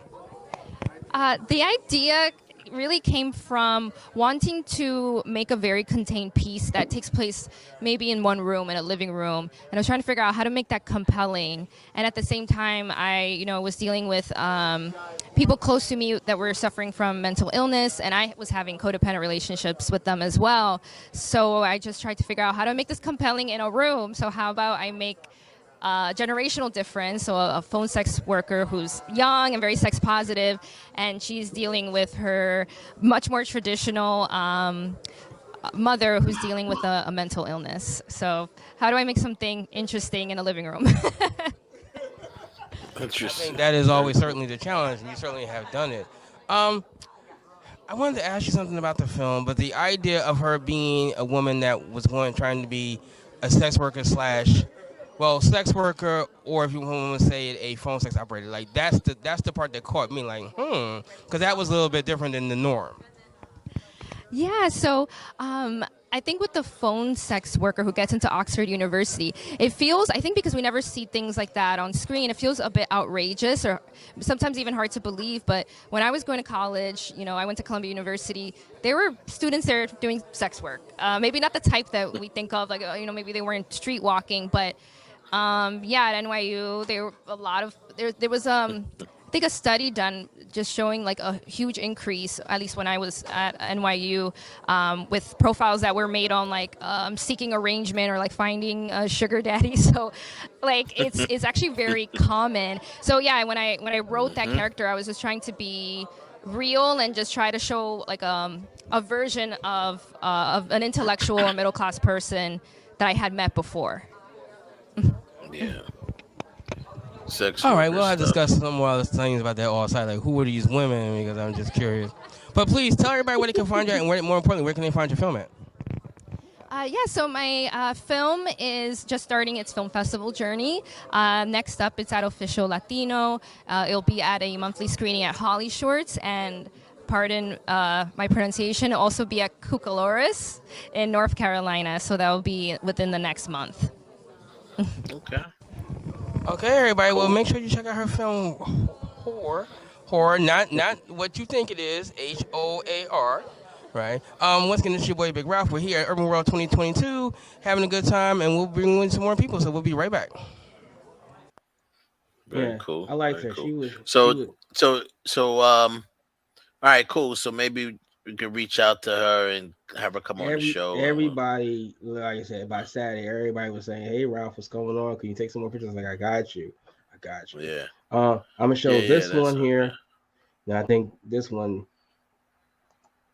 This is file number. Now, since we mentioned them, we gotta roll this one with our home. I play K9 from BMF season 2. Yeah, now we're just going. You can't hear me because that's what the idea. Oh man, so my character is K9, and he doesn't like to be disrespected. So he's Meech's new connect, this season. So he's gonna pretty much groom Meech throughout the season, and you'll see what happens when you mess with K9. You know what I mean? You come into the Brewsters. You feel what I'm saying? Okay. Oh man, I'm pretty dangerous. I'm gonna have to take some people out. I'm just saying. Ray, man, that's my dude. Yeah, you can't hear me. Plays K9. Nah, it's all good. I hear you in a little bit. Listen, if I could be a series regular to play a cop on a show as a series regular, that's what's next for me. I would love that right there. That's the dream job right there. Oh, Yeah, he said Marvel that too. before. But I'm just saying, a series regular on a show as a cop is my dream. But Marvel's always something. Yeah. Well, hey. Listen, let's talk to Ryan Coogler. You know what I'm saying? Yeah, I said that he should be Blade. I said Blade. He's just so there, but he's mentioned that before that he'd love to play a cop. Yeah, he's dead serious about that. Like playing. Yeah, he a said cop. he want to be a regular on a cop series. Yeah. You know what I mean? So he kind of sort of got that for a minute on Power, but now he just for a couple episodes. He told me a couple of things that I can't say about BMF season 2. Right. And we don't want to of spoil it for people anyway. Yeah. Well, I mean, it's a true life. If you read about BMF, right? Well, I mean, actually, of course, I had all to of read this about stuff it. is true. Yeah. But if you read about it, he's not exactly sure if he's going to make it through season 2. He's not 1,000%. He said, "I don't know, They man. probably ain't Pray really for me. sure. They probably pray for me." Yeah, But it all depends, right? Yeah, but I met a bunch of people. I want to show this one clip about this one lady who might be related to me. We don't really know right this second. We're still trying to figure that part out. But might be related to you. She might be related to me. But we were talking, and then I was asking her, like, what's the next thing she's doing? And turns out that she actually is doing something. Wait a minute. I'm not gonna say who it is, but she's doing someone who we was just talking about a couple of days ago. So I'm going to show this first clip while I get the next one ready. No, I swear, man, I need an assistant. I need an assistant when I go to this. I need someone to hold the camera, hold the mic, for me, so I can get some things done. All right, this is Rashida D. Terry. I'm here with Little Me. See, we kind of sort of favor each other a little bit, and this is the thing is when I was taking her picture, right? I was asking everybody, what's your name, so I could tag her. She said Rashida. She said D. Terry. I was like, really? She said, yeah. I said, that's your last name, Terry? She said, yeah. I said, hi, I'm Ralph Terry. She was like, cousin. Cousin. Yeah, I say that to people all the time. People are like, yo, Clark. I'm like, cousin, what up, cousin? But this is the funny thing is that her family comes from Arkansas, right? My family, my dad's side, they come from Georgia. That's right next door to one of each other. So we just might be in some way, shape, or form. But I'll let her talk. Possibly. It's a slice of life film about a Black woman in recovery from an eating disorder. And it also just really gives an honest depiction of what a healing journey looks like when life is not able to stop for you. And I play Renelle, her sister. Cool. Is she the now I stepped in a little bit of the movie, and No, something, she's the the one actress part that in the stepped movie. in, I think, resonating when you said the fact of healing, that you have to forgive to truly heal.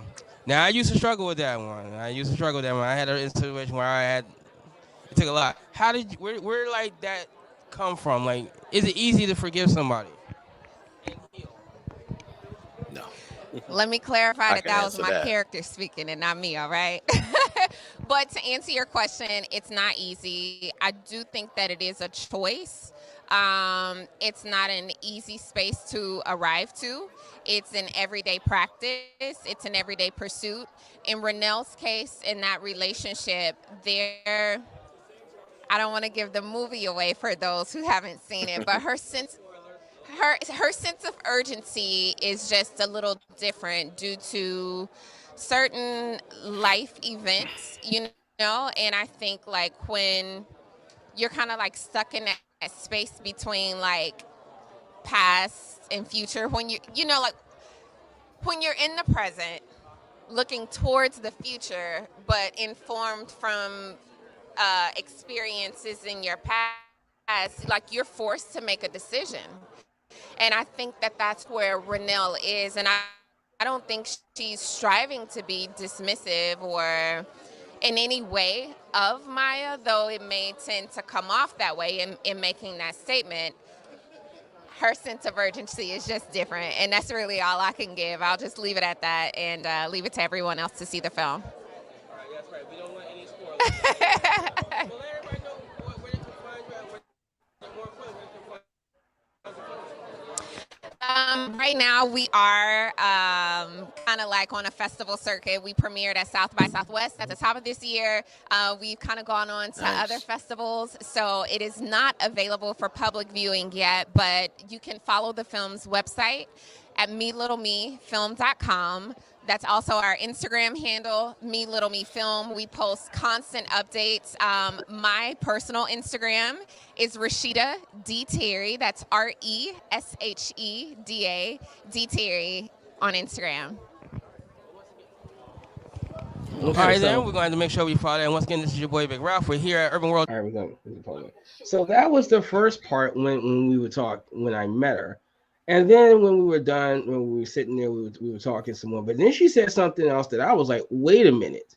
I got to get you back. Because all of us were just talking about this guy, like, I think a week ago.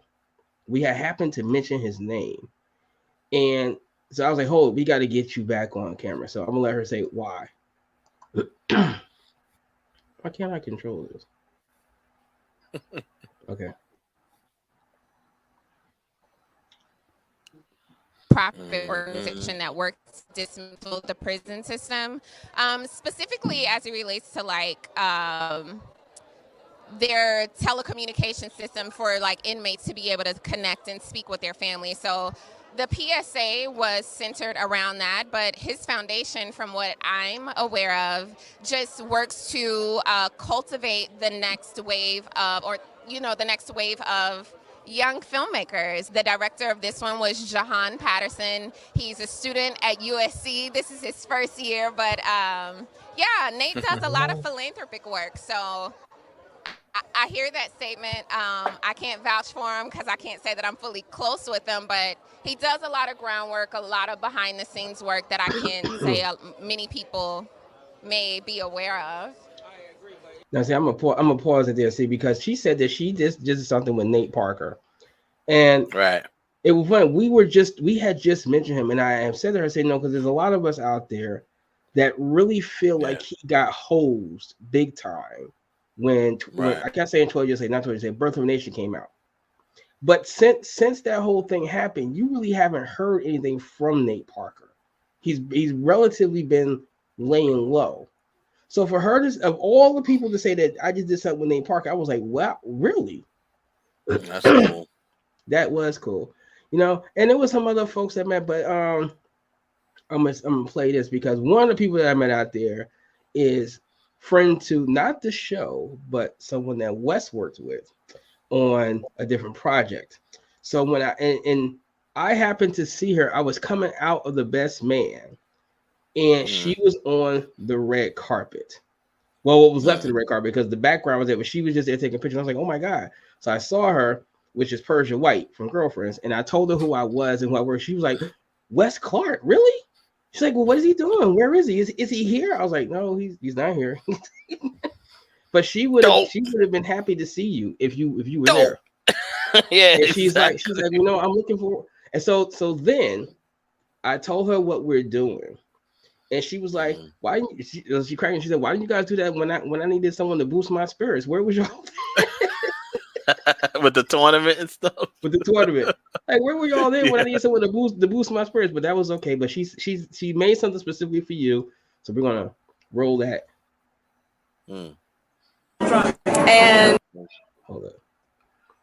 Right, and this is directly to Wes. Wes, I heard what you're doing, and I hope I'm in the running. So I dressed up for it, just trying to, I'm maintaining. Before you get rushed. Anyway, sending you much love. Oh man. Right. So she down with the tournament. I was trying to say, you better make sure I win. That's what I told her. She said, no, I can't do that. But I could do this. So I was saying, yeah, tell him, make sure I better win. Oh man.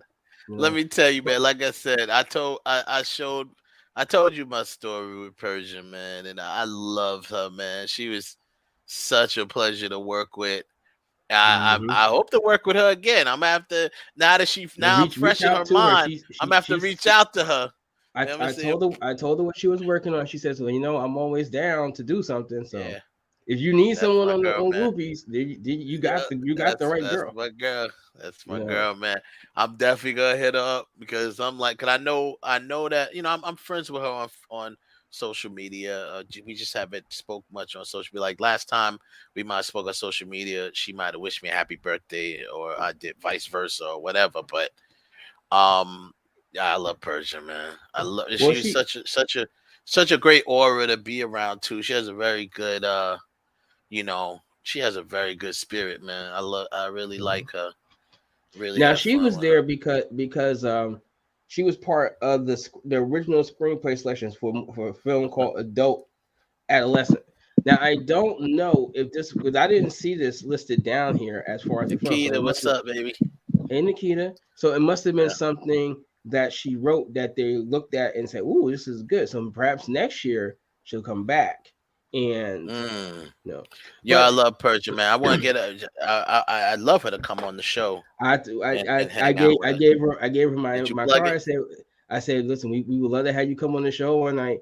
But that's all I said because we talked we're doing the tournament, but Wes specifically said about you about how you were when you came on the movie, the thing that you did with him, and how you were not what he thought. You were kind of laid back and cool and chill, and hey, let's just do it, let's just roll with it.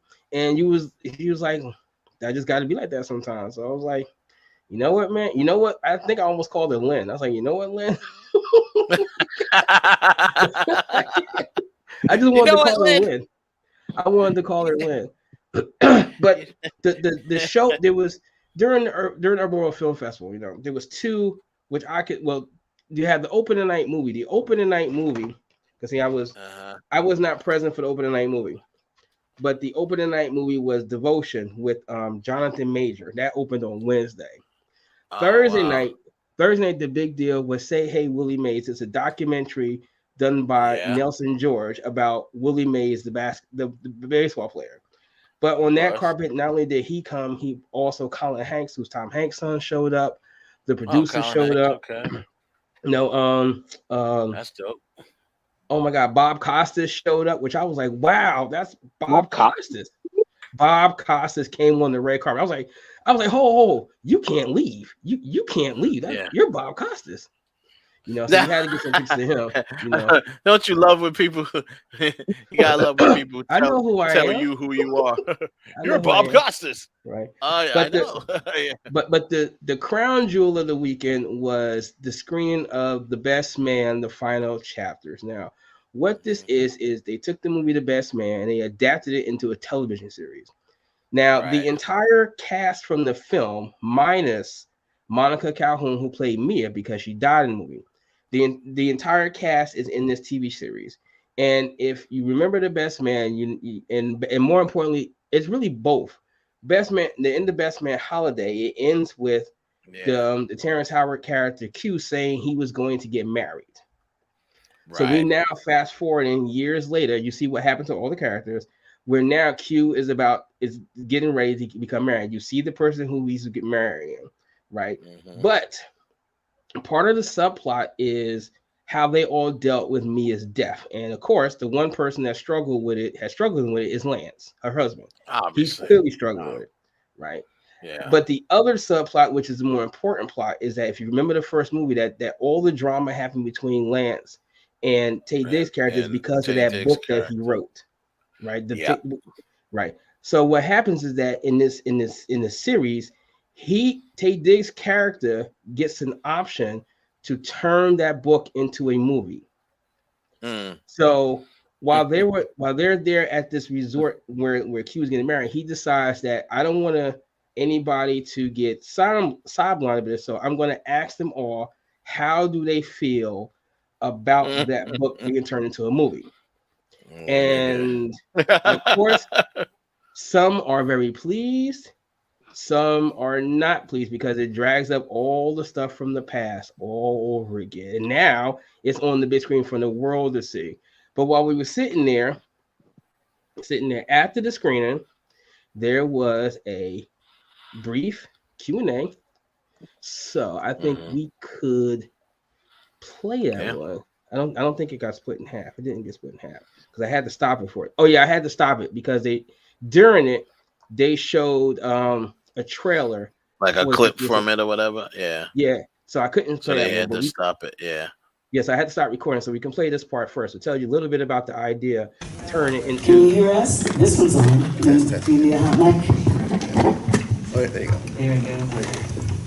So thank you very much for sharing that with us. It was so much fun. I'm going to clear up, before you start, I'm going to clear up a little rumor that's been going around Urban Worlds. Yeah. That Malcolm was my intern. Not true. I'm not old enough for Malcolm. Well said. But I was a post-production apprentice on Malcolm X, and Malcolm was Sorry to stop it. I'm pausing it because letting people know it's Malcolm D. Lee, right? Malcolm Lee or whatever, who is what's he? He's related to Spike Lee. He's like his cousin or something like that. Right? He was the one who did he did both of the Best Man movies. So just to give y'all a little context on that. Yeah, PA, production, post-production PA. Post-production PA. So, there you go. All right. Well, I heard nothing. So, Malcolm, we love these full circle moments. Like we said at the beginning, you premiered in 1999. What is it like being back with it? This wrapping up your final chapters. I don't know. Wait a minute. Before I should have did this from Jump Street. Before they talk, the woman that you see standing there in the black print, right? That is Karen McMullen. She is now the official head of Urban World. So she runs the entire thing. The gentleman in the black, that's Malcolm D. Lee. The young lady right there, right? That is the executive producer of the film. I mean, of the TV show. Her name sits in my head, on top of my head. But also up here as it goes on, the only other two people was Morris Chestnut and also Monica Calhoun. I mean, Melissa DeSuze. So that's the name of the five.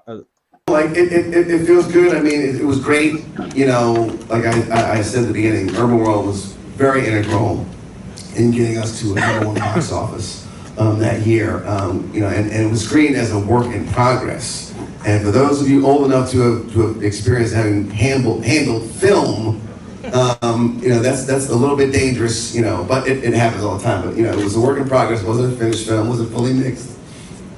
But and my cousin Spike, who was the producer, was like, "You can't do this, and you shouldn't do this." I was like, I foolishly thought, we're gonna be fine, and it was, and so it's great. And then to have it here at the SVA theater was where my wife and I actually had our first date in this movie theater. Oh, we saw Fresh. So it's pretty cool, to get to do this as an extended, extended movie, but a limited series, and to get to this audience to see it. I think it was very appropriate. It is very appropriate because I don't know if people know this or not, but Malcolm's wife was very integral in me getting this role. So thank you, Camille. You want to stand up for your audience and just say hello? Yes, she was. Yes, thank you so much, Camille. This sounds like story time. This sounds like we'll be back to your questions in just a minute. We really will. No, she was just very, very integral. I don't know. That's all you want to say? No. Like I wasn't. I'm gonna get this right. Let's stick to the script. I tried. I understand. No, the truth of the matter is, the person that I was up against for the role, he was a great actor and he was bigger physically, right, Malcolm? And then Malcolm wasn't sure because he wanted Lance to be intimidating, and luckily he was married to Camille, and I got the role of Lance. So thank you very much. She said, you better cast him. You better cast him. So let's round of applause. We all appreciate you. You saw the vision. She did indeed. So as we can see, there are a lot of fans of the franchise in the room, and it's really like seeing old friends on the screen. You know, I love the end where Shelby comes up and everyone's like, "Ooh!" Yeah. She's the woman. Get my man, Shelby. You know, it's funny. It's the first time. You know, usually with in television, you don't get the screen in front of audiences very often or at all. And so this is you really are the first audience seeing this movie. So I'm glad. This series. So, I still remember the movie. Yeah. My bad. And it's the you're back in this world. It's true. So it's great that you guys reacted the way you did. It's really fun. It feels really good to share it with y'all because we've been hunkered down with just us, and so it's beautiful. Once again, I want to give context to just kind of reiterating what they're saying there is, they pretty much, this is an opportunity for them to tie up their story, or, let their characters reach the full arc of their arcs or whatever. And they kind of shot it as a limited series. So it's really, when you do a limited series, you really just like shooting another movie, and then they break it up, so it may be certain amount of, it may turn out to be more than just a movie. It depends on how long the episodes are. Like when they did on Netflix, they did When They See Us was about this, the Central Park 5 or whatever. And, that was like a 4-part miniseries. That was basically a 4-hour movie that they broke up into 4 parts, type of miniseries. So, and you said so. I believe each episode is going to be an hour long. I think each episode is going to be an hour long. And how long how long the series supposed to be, or if I read it wrong, I believe it's 8 episodes. Okay, nice. That's what I think it is. I think it's 8 episodes. Okay. Well, like I said, this itself is what was I gonna say? Yeah, the final chapters. Okay, I was just looking it up. Yeah, so, and this is gonna come on Peacock. It looks like. Yeah, it starts in December. It's a Peacock original. Okay. Well, I don't know why I thought it was on Apple. I think I got Apple TV in mind from the last thing we were talking about. So now, obviously, it would be good for you guys out there to but go back and watch The Best Man, and especially The Best Man Holiday or whatever. Because, it's bringing first of all, it's cool that it's bringing all of the cast back, from the movie. That's awesome. And on top of the fact that I'm just looking at the little bit of the trailer that they have online. But yeah, so you talk about some pretty big stars there too that they bringing back on TV miniseries. Yeah, everybody from the series back, but except Monica Calhoun. They may who may appear in flashbacks. She is in there in this in flashback mode. Flashbacks, but although they're not there in this footage that we're showing, there were 4 younger individuals that were standing around that were on the red carpet, and someone asked them, "Who are you?" and said that we're in The Best Man, right? And they're probably playing the younger versions. Well, I first said, "Are you all playing the kids?"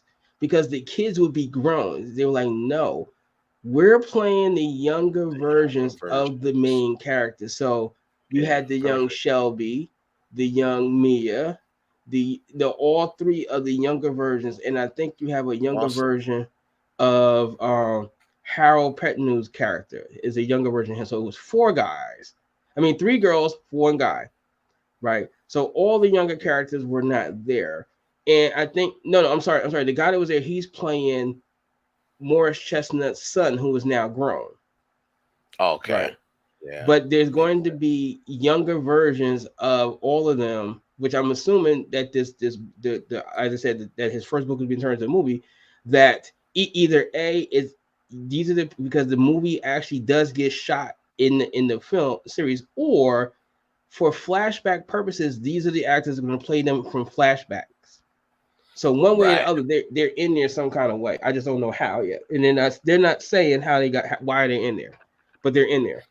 Well, I mean, you gotta remember, if from people who, if you guys, I know most of y'all may have seen it, maybe you haven't, but these all of these people are like they a lot of them, not all of them, were friends from childhood too, and some of them were friends from like college or whatever they were. But I think there was a few of them that were friends since they were kids, so that's probably why they're doing this in the first place.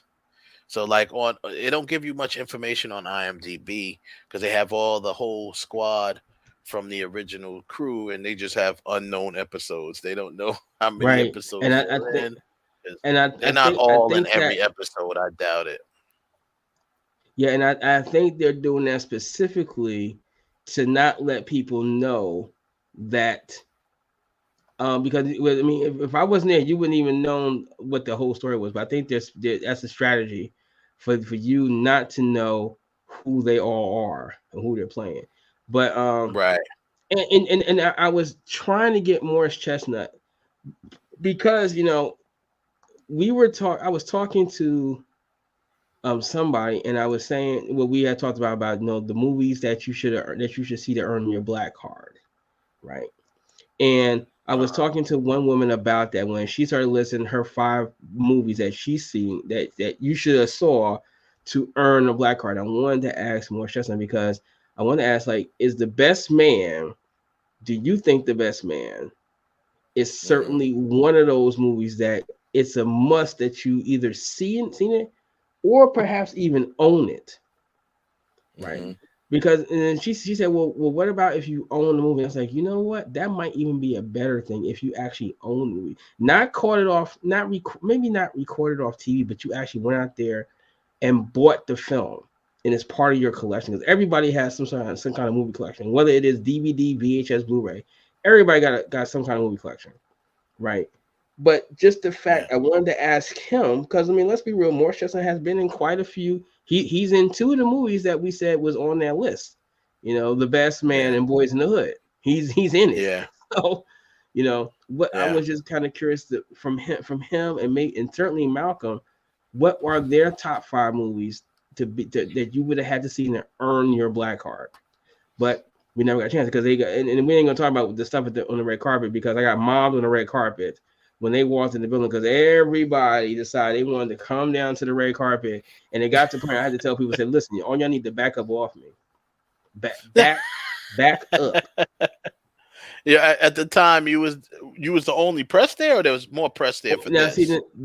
See, for the Saturday, all those people that didn't come on Friday showed up on Saturday. So, and even on the Thursday when I was there, it really speaking, it was 3 of us. It was me, this other guy named Soul, who was the house photographer, and one other person. And we were able to get our pictures in. And because I said usually we're like fighting each other. So I gotta like box people out to get my pictures. But this time I didn't do it. But on Saturday, everybody that was pressed showed up, or at least attempted to. So now there was maybe about 15 people there. There was still a whole bunch of people that weren't there. Like, no, there was no Essence or Vibe or Source. One company that I was rather surprised that was not there was WBLS, because that's in New York City. And I was surprised that Radio 1 was not there because that's in New York City. And really where both of them are not too far away from where we were at. We were at the SVA building, SVA theaters on 23rd Street. Right. Well, you got to remember also that isn't WPLS owned by iHeartRadio? Is that now? I don't know, but it's still a black owned. It caters to the black demographic. So you have this movie. I understand what you're saying, but because of that, sometimes what happens is, like for Hot 97, this is why I asked. Like for Hot 97, for instance, like a lot of stuff that goes on in New York, people from Hot 97 are not going to be there, or people from Power 105 are not going to be there because they're doing other stuff. Or maybe one of like maybe somebody from the Breakfast Club might show up if they have an interest there. If there's no interest to nobody at the radio station, they're not going to show up. It's not how. Unfortunately, radio is not how it used to be. A lot. Agree with that. It's not, yeah.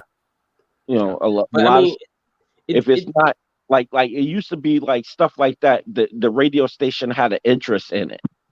To, to broadcast it out for people, especially to put people on notice to, like such and such films are coming out.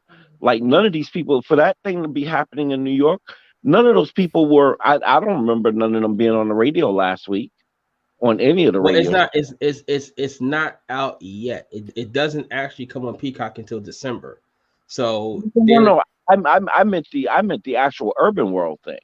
Oh, that's another whole thing. I don't know about that one. I honestly, to be totally honest with you, I don't know if the Urban World is ever on the radio because it's a film festival. So I mean, it could have been in the past. I honestly don't know, but I think I want to say that I don't believe that they are ever on the radio. However, I'm quite sure that the various stations around New York City do get press releases where they said we're doing this in the city, yada yada, because their names are when you walk in if you have seen the press row, their name is listed down there on the floor. They'll have a place for them. Like I said to the girl, I didn't even know that Vibe was still in existence. I thought Vibe went out of business, but there was a placard there for Vibe. No, they didn't. They just went digital. They didn't go out of business. They're like a digital. They're like a blog now, or a digital magazine, or something like that, or website.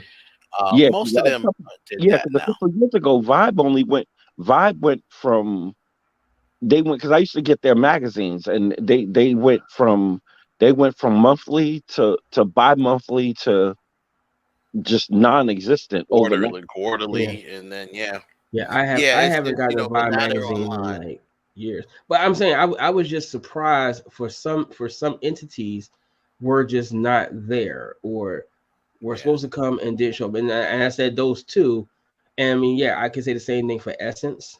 Essence magazine was not there. I'm surprised Essence didn't come. Yeah. But Essence what I or want to Ebony. do is or Ebony. Wow. For obviously for time constraints, we're not gonna be able to watch this whole thing. But if there's any interest, like specific parts that you want to jump to, before we ended the show, I wanted to kind of get out, since it's in the spirit of Halloween, I wanted to talk about our top 5 scariest moments in a movie. So on going out the door. So yeah, man, the Urban World Film Festival is always a great thing. You got some good coverage over there, Ralph. Good job. It's like a lot of coverage. That's not even the tip of the iceberg. Yeah. And Joseph looked like he's checking out on us. All right, Joseph, we'll be right behind you, bro. Pause. Yeah, we're about to roll. But, and anyway, just really quick, just in the last spirit of Halloween, this obviously is a movie show, so we want to talk about in Halloween, and not in just Halloween movies, but just horror movies, period. Can you guys remember, or mostly you will, because if you felt it was scary a moment, you're gonna remember it. I have a few, but I'm gonna do a few off the top of my head. Scariest moments in films, and it doesn't matter what film, whatever film you think it was that you watched. Obviously, I have a few. Shaq and Shazam is terrifying. Yeah, right. It's actually Kazam. Kazam is terrifying. Yeah, Yusuf, I appreciate you hanging in there with us. Why don't you put in the chat room, man? What was give me a couple of your scariest moments in a movie, any horror movie, and let's some people might, like they said in one of the movies, was like Showgirls. That was a terrible. That was a scary. Showgirls, frightening, but yeah. Put your if you can, if you can think of 5 He said, for anyone in the chat room, you can think of 5 of scary moments in a movie. He said, when Michael Myers had that fight with that brother on the skyscraper, that was actually Jason. You're talking about Jason when when he knocked his head off. Yeah, Jason Takes Manhattan. Jason Takes Manhattan. Someone said, what is Kazam? Kazam, John, was... You don't need to know. You don't need to know. You don't need to know. You don't need to know. If you never saw it, you don't need to know. Yeah. I don't know if you want to go see it, but it was a movie where Shaq played a genie, and the genie's name was Kazam. Yeah, so it's horrible. Yeah, that's right. That was Jason Takes Manhattan, Friday 13th. Okay, I'm gonna start off by saying this. First off, I wish how YouTube be tripping on us. I wish I could play this scene because you really have to see it. I mean, shoot, it's the end of the show. I might just jump on and play it anyway. If YouTube get on us, then I'll just cut it out the show. But if I can find it, there's a scene in this movie, and it's one of the. Oh yeah, here it is. Let's see if I can find it. I'm just gonna play one few minutes of it, not the whole thing. But this movie, this movie was from a movie from the 70s. It's called Blackula. And Blackula was basically the Black Dracula, right? It's about a man who was like a African prince, and he it took place in like Transylvania, and he was like coming and talking, doing some. Him and his wife they were traveling. It had something to do with the slave trade. I think they were talking with people about slave trade. They ended up in Count Dracula's castle, and they're speaking to him. And long story short, Count Dracula decides he's gonna bite this dude. Well, he like insults him. He talks about his wife and all this other stuff. Then he bites him, curses him with the name of Dracula, calls him Blackula. But that may sound like a comedy if you've never seen it, but it is no comedy. Trust me. So there's a scene in Blackula where he wakes up years later in the city, and he ends up biting this cab driver, this woman, this cabbie, and this is the scene where she's in. They have her in the morgue, and this is when the guy he's like the Van Helsing of the movie, and he's figuring out about these vampires. So he calls the guy and tells him, "Look, don't unlock that. Make sure you lock that door. That vampire is thawing out, and she's gonna wake up and kill you." Right? So I'm gonna try to see if I can I'm not even gonna play the whole scene. I'm giving you the context. This is the scene that's one of the scariest freaking moments in a movie. If I can find it, let me see if I can share it, and I'm gonna show it to you. And this will be Blackula. This is Blackula. Okay. Can you hear it? Yeah, I can hear.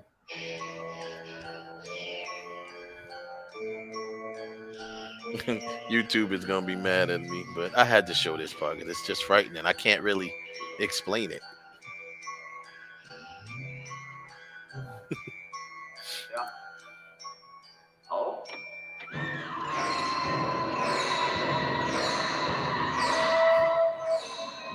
What the hell?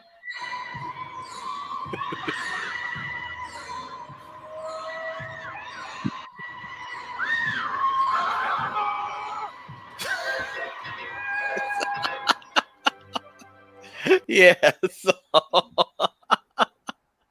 Yeah, that's one of my top 5 frightening moments in a movie. But now imagine me watching this as a kid. First of all, black people look terrible as vampires.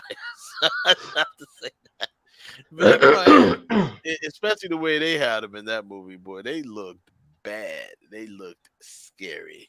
In that movie they made them look how vampires are supposed to look, particularly after your 3-day gestation period. You're dead. Yeah. No, exactly. You know what I'm saying? Oh boy, did they look bad. But he was so laughing. I'm like, listen, I know right now it's someone Listen, said I with didn't J even look at with the screen. I put my phone down when you put it down. Wow. And that's all I'm saying about that. I listen. I didn't Yo, put that was scary, bro. listen. You know that was scary. My bedroom is pitch black. I Oh am Lord. listen. I can't. There's some things like I've literally gone to sleep watching certain horror films, and Mm-hmm. I'm Gucci. Two things. There are probably about three movies. I'm not gonna go into the scenes, but there are three movies that I cannot watch and go to sleep because every time I have a night terror. Wes Craven's New Nightmare. Yeah. Okay. Yeah. That was a good one. Listen, I can't even. And here's the funny thing: every time that movie is on and I'm watching it, I'm sitting in a living room or in a Mm-hmm. family room, and I fall asleep while it's on. And I'm telling you, the Oh dream I Lord. have it's different every time, and it's scary as hell. Then is that scene right there from Blackula. I can't Oh listen. no. I don't even like I skip past that. When that scene comes on, I either Oh get up and really? go to the room, I go to the bathroom. That's scary. Nope. That scene was He'd be like, scary, nope. man. He's like, no. That Nope. scene was scary. And you know what else was scary to me in that movie was what was a couple of ones, but the one where he where old girl, the photographer, after she took the pictures and then she went back and developed the pictures and she realized he wasn't in the picture and she's trying to figure out, hey, where's that guy? He followed her back to her apartment, Get followed her and when back. Yep. and she opens that curtain from the dark room, and he's there, he's floating at her, and I was like, Lord have mercy, And, like, yeah, and now since we talking about floating, the third film, Salem's Lot. oh, Salem's Lot, yeah, I put that on my list. Me and my brother, shout out to Heaven Hollywood, we did a list that we have to now re-air it because YouTube got on us, but we did our top, movie moments. That Blackula was on the list. Salem's Lot when the brother was floating in the wind at the window. That nope, Oh, not the one that got me. When Nosferatu came in and came crashing through the kitchen and popped up in the kitchen. oh, Listen, yeah, that was crazy. That was now, crazy. Yeah. let me tell you something. When I was a kid, I lost it, and as an adult, I still like that scene comes on, and I go to sleep with the lights on, or I sleep in my John living. said. John says Night of the Living Dead, and Yusuf says Pet Cemetery. Pet Cemetery was when. Oh yeah, see That this was is creepy. one thing, Creepy. yo. Kids, when you start putting kids in the mix, it's crazy. Oh, you know what? Yo, Yeah. Gage, little Gage coming Ju-on, back, huh? Ju-on, or The Yeah. Grudge. Oh yeah, of course, The Grudge. Right. Yeah. That's Oh another man, thing. but When she yeah. was under, listen, when she was under that, when she was laying in the bed and she lifted up the sheet and the ghost was under the sheet, it's a wrap. Done. Like where you there's no place else for you. If you're not safe under your sheets, that's the one you're supposed to be able to pull your covers over your head and be Gucci. So Joseph Nah, says I'm gonna say number 4 for poltergeist. Like Joseph is you don't expect poltergeist. your TV to suck you into the television. I'm watching Gilligan's Nope. Island. It And was look, Ralph. Ralph, since you want to mention Poltergeist, it ain't the first movie, it's the second movie. And Second one so and with it's the the second and the old when third the whole one. man. family gets sucked in. God is You're gonna in his holy die. temple. Listen, Yep. Yeah, listen, You're gonna die. yeah, that was woo. Oh Lord. Cain, listen, But Cain, you and know the then part. that scene in the third one when Tangi came Right. in the tower and the thing reached his hand through the mirror or whatever it was. It was like Tangi and touched her. Yeah. Yo, Yeah. done. Yeah. Nah, for Done. me, Yeah, I that mean, was Poltergeist is scary, crazy. but the image that I always think about is when they showed the house on the outside and the storm clouds is rolling in and it starts getting dark. I was like, oh, okay. I thought this movie was Yeah. PG. Nah. Yeah. See bro. what you guys messed up. Poltergeist is PG. To It you would sure think is. PG is nothing, but back then, oh man, he's pushing The- out. But that's the second and the third one. That listen, those two. Now that I'm really thinking about it, there are probably a good handful of movies that I'll sit down and watch, but there are some like that I like when I used to have my movie shelf up. Like I specifically place these movies like higher up on the shelf so I don't have to see them. yeah, So I there can. goes That's one. eyes. There goes eyes right there. That's one of the scariest images in You're in gonna horror. die, and it was raining Yeah, too. You're gonna die. That's Anthony Fauci right there. Dr. Fauci. I did. Oh damn. Yo, did he I just did a video for that for our newsletter, and I see that Joseph mentioned it about my favorite horror movie, which is Aliens. But I put that story of Carrie behind it, of that, and I just watched that the other night on. I can't do it, man. Carrie? I Can't not do the it. whole Yeah. You know, I have to admit this, Ralph. I was planning to troll you tonight. I was gonna troll you with the scene from Carrie at the end. And that's on our list too.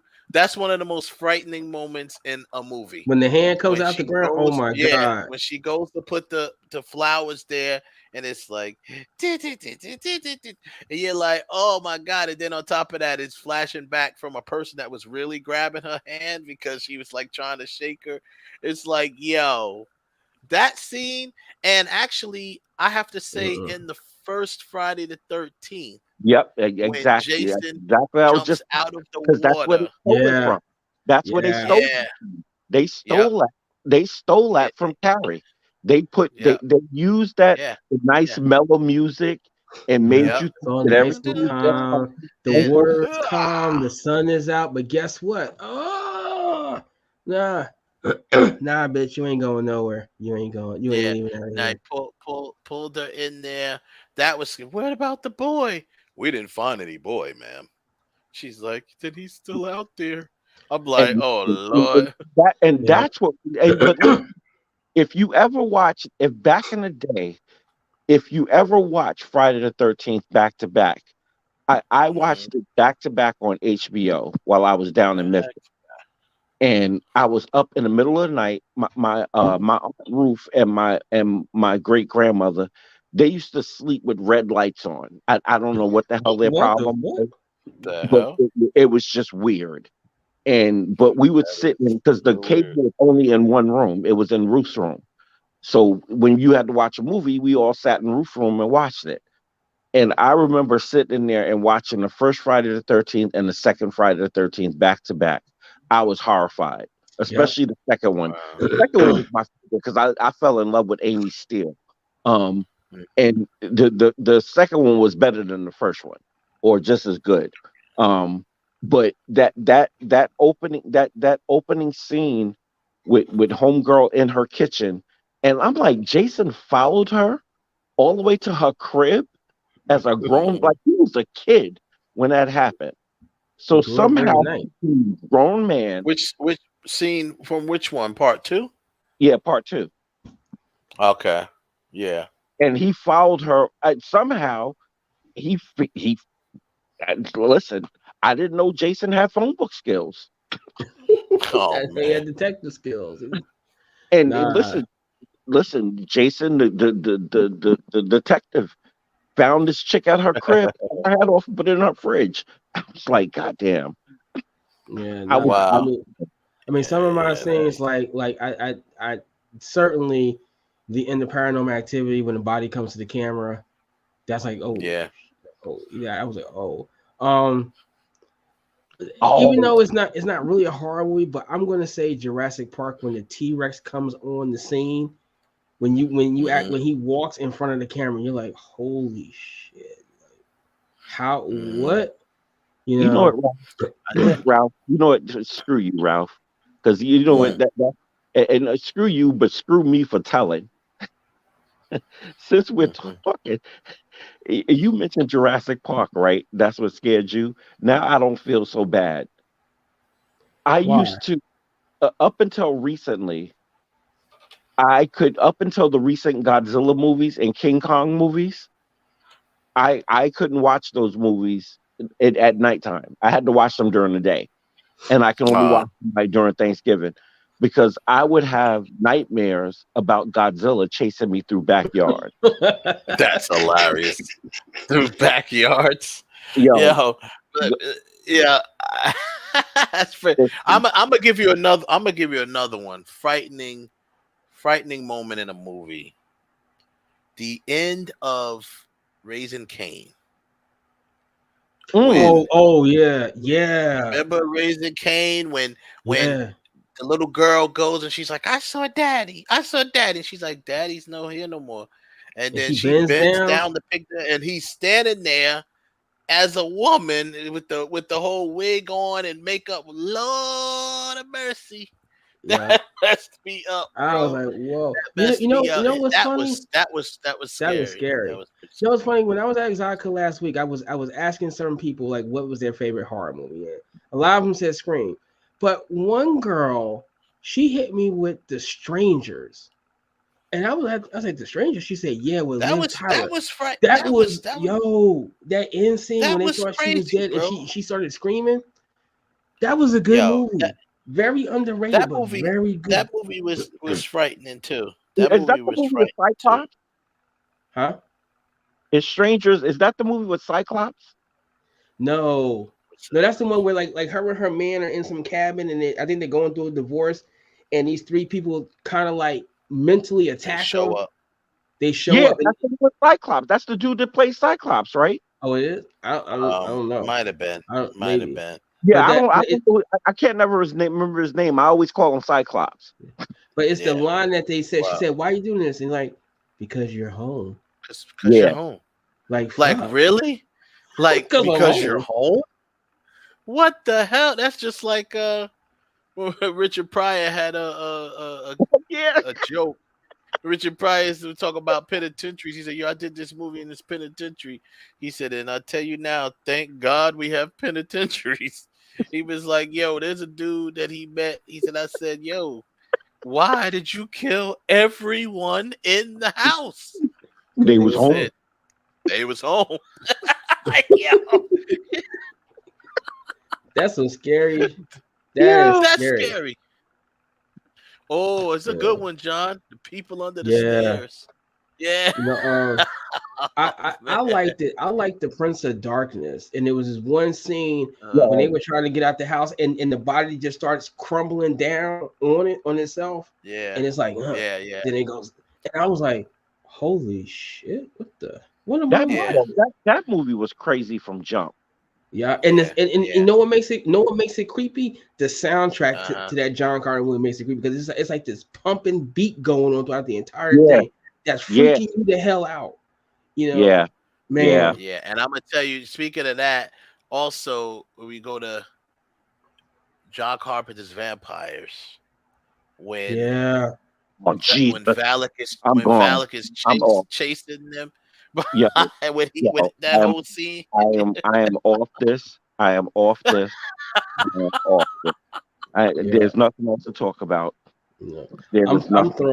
I'm throwing it up there with not the movie, but the little boy where he says, "You'll float too. You'll float too. You'll float too." You're like, oh no. You'll float too. You'll float too. You're like, yo, and I'm gonna say this too. What was I gonna say? The one thing about this is a quick side note, but it was very. What surprised me about the movie, the motion picture movie, as opposed to the TV show, because there's only so much you can go on the TV show. When he literally bit that kid's arm off, that surprised me. I didn't think they were gonna show that. I thought that was a little harsh that they showed that. I'm still mad at. I am still mad at it. I have nothing to say about it. the first or the second one, especially the second. I love the first one. The second one is okay, but the first one, woo. The second one, I thought I didn't expect that to happen. I didn't expect them to show him bite the kid's arm off. I did not, yeah, because the newer one was the newer one was brutal, and supposedly it was because I never read the books, but supposedly the two newer ones were more closer to the books than the TV show. Yeah, it really is. It was. I mean, because it was television, there was only so much they could do with it. But movies, you could do everything. The new ones were closer to the books, and quiet as kept. It was even on the table. Obviously, they wasn't going to do that because it would have been an outrage, especially in this day and age. You could never do everything in the book. They tried to depict in the new movie how close they was and stuff like that. Because like in the book, there's literally was like a kid gangbang in the book. It was just really that wild. wasn't happening. Yeah, that wasn't happening. Yeah, she had sex with everybody. She had sex with everybody. Yeah. The in the book, she was like them having to bond together and get there, whatever, become closer and be stronger and bond together and stuff like that. Because they were all like really in love with her. Like, when you read the book. Wait. So instead of grabbing a beer, they grabbed the boob. Yeah. Or you still okay, but you know what? You still saw it in the movie. When the end when they all cut their hands and like this is our sacred bond. Yeah. That was not in the book. The book was like you about to unzip your pants. That's what it was. What?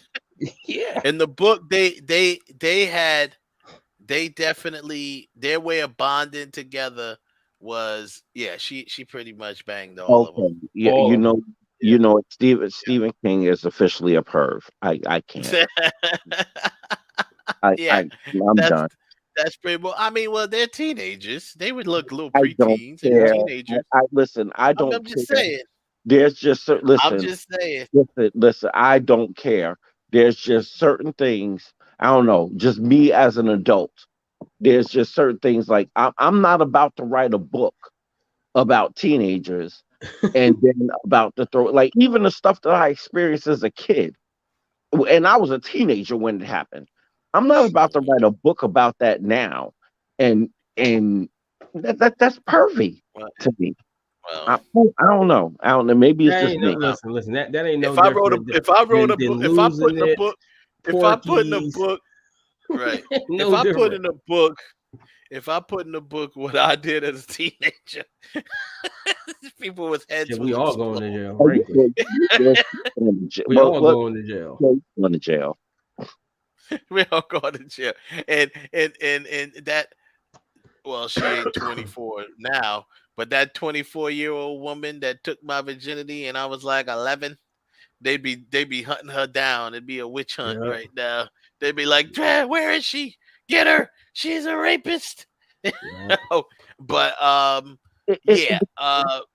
nah. It was just it was very out of the. It was very not expected, but it was a lot of other things in that book too that was really like they just couldn't put in the movie. But the book was so long. Well, that's why I think it made me not like reading books because it was so big. It was such a big book, and I really don't like to read. And and Bram Stoker's Dracula made me not like to read, even though I love the books. But I'm like, it's too much of a commitment. Him and John Carpenter did not know how to write small books back then, because especially John Carpenter. I don't know whether John Carpenter had thought he had to be in competition with Stephen King, because every John Carpenter book that I ever owned, especially the paperbacks, were like a Bible thick.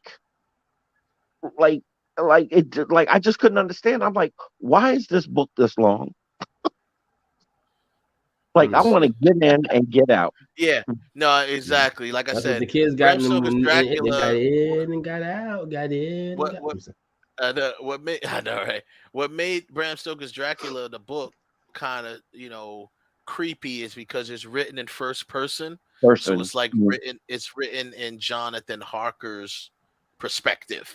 Mm-hmm. So it's like you stuck in the castle, and I mean there was some scenes in there that was crazy too, because those lady vampires, those Yeah. vampires, whatever they were Yeah. called, they were wilding, and in the book they were effing him up, boy. But they was effing him and effing him at the same time. Like it got erotic and shit like that too in the book. But it's wild. But yeah, Stephen King. Yep. Kid Probably gang bang. that's Yep. one of the reasons why I was so mad that last weekend I missed seeing Bram Stoker's Dracula on the big screen, and it's probably not going to be for another 20 years that it's going to be back on the big screen again. I saw that when it first came out. No, you know the scene. Well, certainly the scene when the lady vampires are getting them, but the scene when Renfield is in the prison and Dracula's coming as that green mist. You see the green mist going all over the ground. Yeah. I was like, "Yo, what the?" And then he talks to him, but he talks to him as this mist, and then kills him in the cell. It was Kills him. like, damn. Kills him in the cell. Yeah, they did that in a couple of renditions of, because even Dracula, the one with what is his name? Christopher Lee. No, Langella? the one after him. Yeah, Frank Langella. The one with Frank Langella, that was also where he came into the because that is in the book, when he's in the asylum or something. It happens later in the book, but when that does happen in the book, when Renfield's in the asylum, and he comes to him and kills him because he feels like he betrayed him, because he was basically, Renfield felt betrayed because the only reason why Renfields exist are to serve these people, but they're always promised to be turned, but they never got turned. Here's what You know he what I'm kept saying. saying? You promised to turn me, master. When is it Right, my turn? exactly. When is it my turn? Like, When's it my nah. turn to have eternal life? You The chose blood her is before alive. me. The blood is alive. Yeah, you Right. chose her He's before mad. me. And because he started ranting, they put him in the crazy house. But basically, you ain't supposed to be out here telling my business, nigga. You know what I'm saying? You got to go. The greatest trick the devil is to make people believe he doesn't exist, right? So it's like, you can't be out here putting me on blast like that. I want to know who came up with that expression, because that is such a lie. What? Well, Don't let everybody know my business?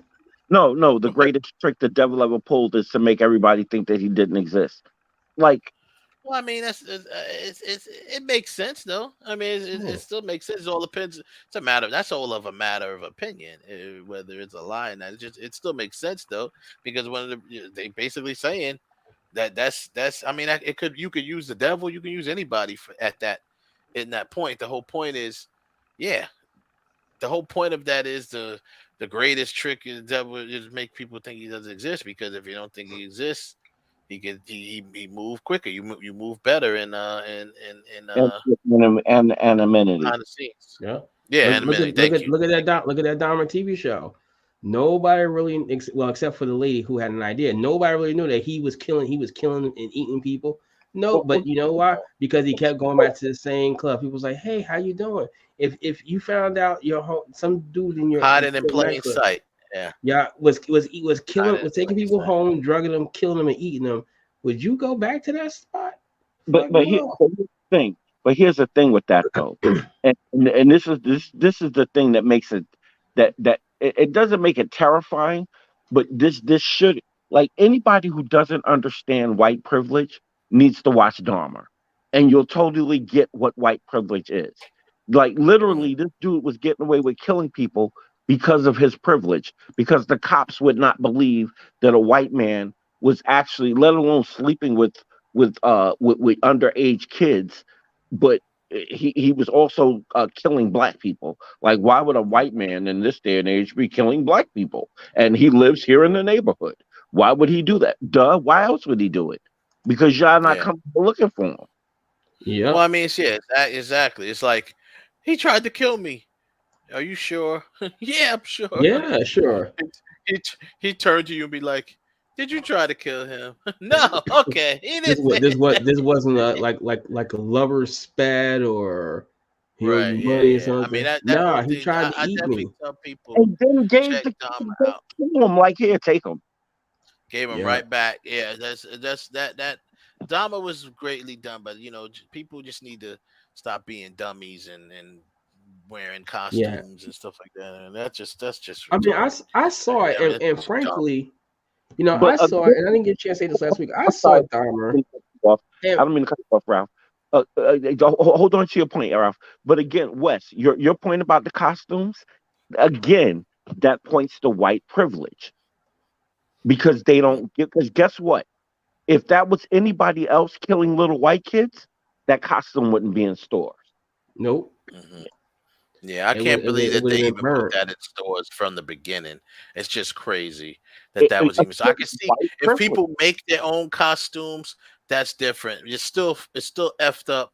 But if you made your own costume, you did it your own self. Okay, fine.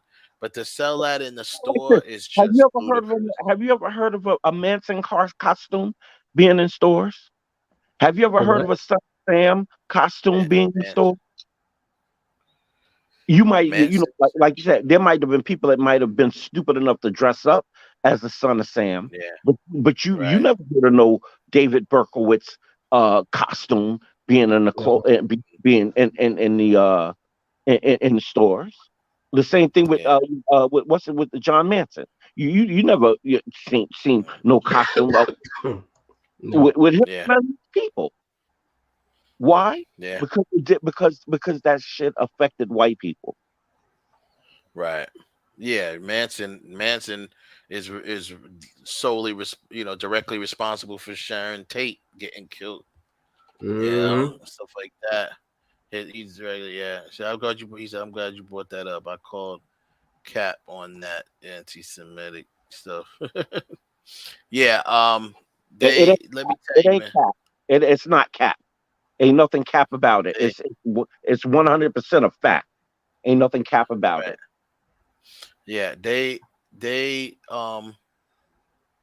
Yeah. I mean, like I said, that the costume thing, bro. I don't know, man. That's a whole nother story. But anywho, so But let's No. let's finish up. Let's get Yeah, but ready to finish up. So but, but what what? I was saying is that I saw the Dahmer series, right? Right. And frankly, I didn't see anything in it to be warning people talking about this series needs to be boycotted. I didn't. I mean, you didn't even see the murders. The only murder you really saw was the Jeffrey Dahmer. That's really it. I mean, so I don't understand what all the hoopla was. Why this show need to be canceled? No, it because didn't. because they felt that because here's why. And the people from the movie explained this. They said we reached out to as many people as we could reach out to. Nobody got back to us. So what did they do? They used their investigators and they used the Freedom of Information Act to go get all of the information that they needed to do to make this film as factual as it is. Unfortunately, the families, and particularly the families of the victims, all felt like, well, you're using us by bringing us up again. No, it's all, unfortunately, it's all public information because Mhm. it was pursued by the police. So it's all public information. So it's there on the record. And he was killed by the state of California, whatever Detroit, wherever he was at. Um, Mhm. so that's all a matter. It's all a matter of public record. So No, it, yeah, definitely, it's all public record. I mean, and remember, what's the producer's name again? The writer, the creator of it. I keep forgetting his name. Oh, Ryan. Ryan something. But he's the he's the creator of it. He said they actually did reach out to a, a, a lot of the yeah, families and of the nobody wanted to come. victims. And Nobody responded. Yeah, nobody responded to them. Like they reached out to them for different reasons, but nobody responded to them. Yeah, they ended up, But what the bottom what line is the way he told the story though was very good. The way he told the story was from that perspective, and I thought it's about as respectful as you can get Exactly. It's as respectful as you can possibly get telling that story. It's just like other aside of doing what Tarantino did and just completely change the ending just for the taste factor, but Yeah, this it was unfortunately you couldn't do that. You had to tell the no, you story could for yeah what it tell it. I mean, you had to tell it. I mean, the way he did that other movie, Tarantino did that movie. I get why he did it because I remember we talked about it when we first heard about it, and I was like, "Oh my god!" I was afraid because I'm like, Quentin don't pull punches really, but he does like to take things Oh, and listen, and let's and, tell and you something. reimagine them. But But how I was Hollywood like, wasn't allowing him to. They weren't allowing him to do that. they wouldn't The, let him do that. No, they the weren't gonna let powers him that do be that. weren't going to allow him Yeah, to they, just. they would no, they wouldn't let him show Sharon Tate getting murdered. But the guy that did it is Ryan Murphy, and not for nothing. I mean, Ryan Murphy, Ryan Murphy, yeah, he's done the American crime story. I mean, Horror Story nobody, and American no, Horror Story. yeah, but nobody complained when it was OJ. Nobody complained when it's Giovanni Versace, and nobody complained with Monica Lewinsky. Although I had the problem with Monica Lewinsky because the girl that played Monica Lewinsky doesn't look anything like the real Monica Lewinsky. But that's a different story. But if the people from Dahmer complain, well, hell, Monica Lewinsky said, "Hey, this is bringing me." She feels so. I feel that she was the first really reality TV star because after that broke, everybody was all in her face with the camera. But you didn't think that that brings back up her painful memories, but it's real life. There's nothing you can do about it because whether they tell the story, honestly, whether they tell the story of Dahmer after all the people are dead, or they tell it to while he's still alive, the story still is going to get let's be real. You don't think another 30 some odd years someone else is going to do the Dahmer story? Right. And it's not like this the first story that they've ever told about Jeffrey Dahmer. I mean, exactly. It was just bad. I mean, it's very well done. Ryan Murphy is a very good storyteller, Very good and storyteller. very good storyteller, very good writer. And I love I'm here for his stuff. I love what he does. But yeah, it was told in the best way possible. And you know what? I think he did the victims justice. I think he did them a service by by showing them in the light that he did. You know what I mean? He really he made you, tried to make you feel for these people that you don't know and kind of highlight Family cops. their right, try to highlight their their spirit. So I thought, I mean, but and it made it even more heartbreaking. It made it even more heartbreaking for the fans and the viewers to be like, hey, oh my God, you like kind of like these characters of who they are, these people, and But it this just is made it what he more. did. They This is did what he not did. try to put He they didn't try to he put him humanized in him. any bad light. Yeah, he humanized them, not him. Yeah, He exactly. humanized them. He did Exactly. not go out of his way to humanize Dama at all. He just kind of showed the facts of what No, he Dama showed went through, exactly what it whatever. was. He showed the Yeah. privilege that Dahmer exerted in order to do what Yeah. he needed to do, Yeah. and he Yeah. showed why those black boys and that little brown boy got killed Mm-hmm. was because we're not seen as human beings to them. Mm-hmm. Period.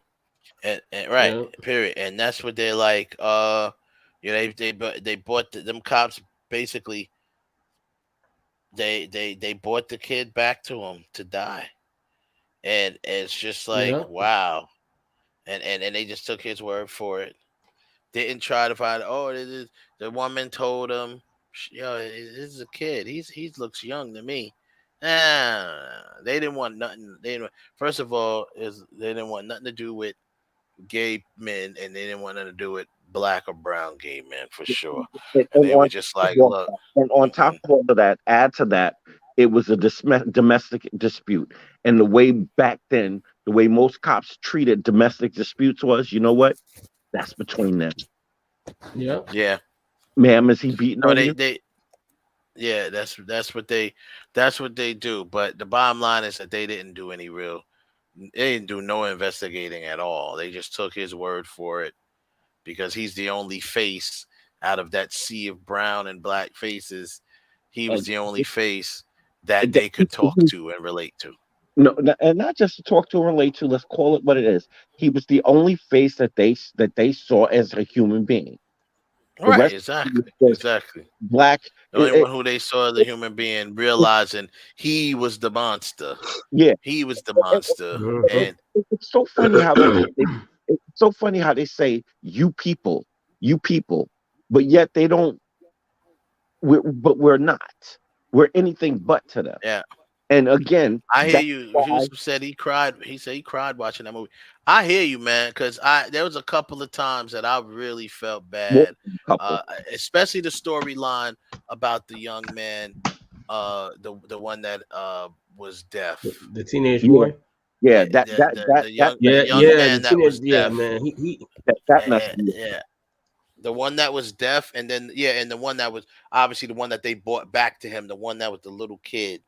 He was like underage. He was like 13 or something like that. But the young man who was like deaf and he was modeling and so and then he was, I mean that whole one, wow, that one did it to me, man. That one did it to me. I was like, oh man. Like and it was done so If that well. dude was It living was his dream, written. and this dude just came in and It was just written, and they gave him his own episode, which, like I said, I think he did the victims a service, a justice again. by reminding people These these are were human beings human that they kill. beings that that it was, and he was a monster hiding in plain sight for 10 years, over 10 yeah. years. He was doing this and getting away with it. And the crazy thing is, I could see if he killed every person he ever came in contact with. Some of them he didn't even get a chance to kill. Some of them got away. Some of them this, some of that, and it was just like, and he Yeah. still didn't get caught. Listen, He still didn't get a lot caught. of them got away because he got banned from being in those, what do they call them, bathhouses or whatever they were called. Bathhouses. Yeah, he got Yep. banned from the bathhouses because they was like, oh no, you up in here drugging people? Like, nah, we can't have that. So he got out of that, and then that's what kind of You can get drove the him fuck out of here. into the club. That drove him into the clubs, and then he ended up getting that in that thing. And I'll tell you right now, because Yusuf says here, I connected to a lot of the people. Let me tell you something. I'll tell you this, Yusuf. I think a lot of people connected to him because once again, Ryan Murphy did a great job of humanizing the victims and making them very relatable and connected. You can connect They with were anyone. If you regular didn't connect with people. They were regular if you fucking human beings. right, if you Yeah. didn't connect with the actual victim, you connected with someone in the family. Uh, that mother of the young man who was the deaf young man. Oh man, that I loved her performance in that, and it was just heartbreaking. Yep. Heartbreaking, man. When she's like, I know he didn't call me before he went back to school. That's not like him. Like you know what I'm saying? And I love how they did that whole episode. They even showed you in the beginning, about when he went deaf, when he was basically a baby. He kind of came out like that. It was heartbreaking. It was heartbreaking, and it really brought in perspective. I thought that was the perfect episode because it took you away from Dama almost altogether, and really just kind of for like the first half of that episode, you're involved with this character, which And is a real person, but the story of this person, and then out of nowhere, it's like, oh yeah, I almost forgot it was a Dama movie. I'm like, oh man, here comes this guy. You know what I'm saying? but It's just like, and here's the, and I think, and no fault to the director. I because now that we're sitting down talking about it, now I'm understanding people's outrage, but it's false outrage because you're angry about what, that he humanized these people. because he's not taking advantage of them. No, he's not. Everything that we're saying, this discussion that we're having right now, there was nothing dehumanizing about what he did, and nothing. The only No, no, of course he not. didn't even, and he gave the victims enough respect, Of not even show them being killed on screen. He Yeah. went exactly. Yeah, You may have exactly. heard it. So tell me what your You fake might have heard something or whatever, but you didn't. They didn't. He didn't go in like that. And yeah, he said it really made me look at myself and not to trust me. Well, I'm glad you got that out of the film. You said because I believe that's one of the things that Murphy that there's a lot of things, a lot of messages in this movie. And Mhm. it's the truth. You know what I'm saying? And especially, back then people was more trusting than a lot. We talked about this the other day. I mean, I remember when I distinctively remember speaking of trusting people, I remember my mother picking up hitchhikers. I remember my mother picked up a hitchhiker one time. I was sitting in the back seat. I was in the back seat playing with my GI Joe men, and I remember my mother picked up a hitchhiker. And it was like, oh wow, who is this guy? And she did it maybe once or twice. I just and I think about that now. I'm like, now of course it's like, but yeah, they were very Hell trusting no. back then. They were very trusting back Well, then, Now, I keep saying it. What that time, and that's the reason, and that's the problem why there's all of this fake outrage now, because the time of America's innocence is over, yeah. and yeah, and the illusion. You know what? I'm not even gonna go there, but Wes, you know what I'm about to say. Um, yeah, the illusion yeah. of I I'm mean, just gonna say it, the illusion of whiteness and this privilege is slowly starting to be exposed, and now people are not understanding like we get it because that's the era we grew up in, so we kind of understand how something like that could happen. I used to go yeah. It's just like there's stuff that I used to leave this house, this very apartment that I'm in right now, get up in the morning, do my chores, finish, get dressed, get on my bike, and be gone all day. Yeah. Not no yeah. I more. mean, I used to do it too. I used to be Like gone. My mother literally. You know how my mother knew I was somewhere because my bike was in front of that house. Yeah. that's Mhm. that's how my mother knew. That's how my mother knew where I was because my bike. She may take a quick ride around the neighborhood and see my bike in front of somebody's house, and she knew I was there. Yep. Other than that, she knew my general places that I went to the park, to this, to the school to play school to play My stickball, dad would whatever. ride around on She his knew 10 generally speed. where I was. If my dad Yeah, came outside and called for us and we didn't answer, my dad would get on his 10 speed and he knew exactly where to find us. yeah, And yeah, he'd yeah, come rolling up, and we'd be like, and if we was doing something we wasn't supposed to, we'd be like, oh shit, we in trouble, or it'd yeah, be, he'd be like, yo, all right, y'all come on home. We about to have lunch, or we about to go XYZ. We about to get in the car and go XYZ. But like Wes yeah. said, your parents knew where to find you. Yeah, It wasn't they knew no exactly where to find it. Was just a couple of options. Yusuf says he brings up the dating sites and the meeting people. Yeah, you can't trust the dating sites either, dude. It's no it is it is not safe no more. It's never been really nobody, safe, but men it's or safer. female. It was safer back in the day, but it's just not safe anymore. People are always coming up with Scams ways to and just scams and ways to just do something. And I'm just like, yo, you got to be like The very like I said before, you got to be the a very the certain very type of worst evil. the very worst back in the day, the thing that would happen to you is if you got on a phone line and you met a chick from a phone line, depending on if they was from Queens, don't go because they're gonna rob you. Mhm. Yeah, yeah, it was setting you up to get robbed. But here's the deal, and I say this, and we about to end the show. Back on we'll end it on the Halloween note. I was talking about this with Heaven Holly with my brother, and I was like, you know, as times, and this happened back in the day too, but now people are even more crafty because they got more technology. I said it takes a certain type of evil person to get up and think, you know what? I'm gonna put a razor blade inside of an apple. You know what I'm saying? Because back in the day, they used to give out apples and all stuff like that, and people And would they put in stopped giving razor out food for blades that in reason. food. Yeah. They were putting out razor blades in the apples. They would put in little straight pins into Snicker bars and stuff like that. Like literally, like you have to be a special type of evil to decide I'm gonna take this Hershey or this Milky Way and stick a straight pin into it, and hopefully somebody eats it. You're like, what? Who the hell would think about that? I'm I'm gonna a, put a razor blade you want in you a, want in a, to keep in it a a, buck? in a, You inside want of to an keep it a buck? apple. West? You want to keep it a buck? You want to keep it a buck West? Who would think about it? A dumbass teen.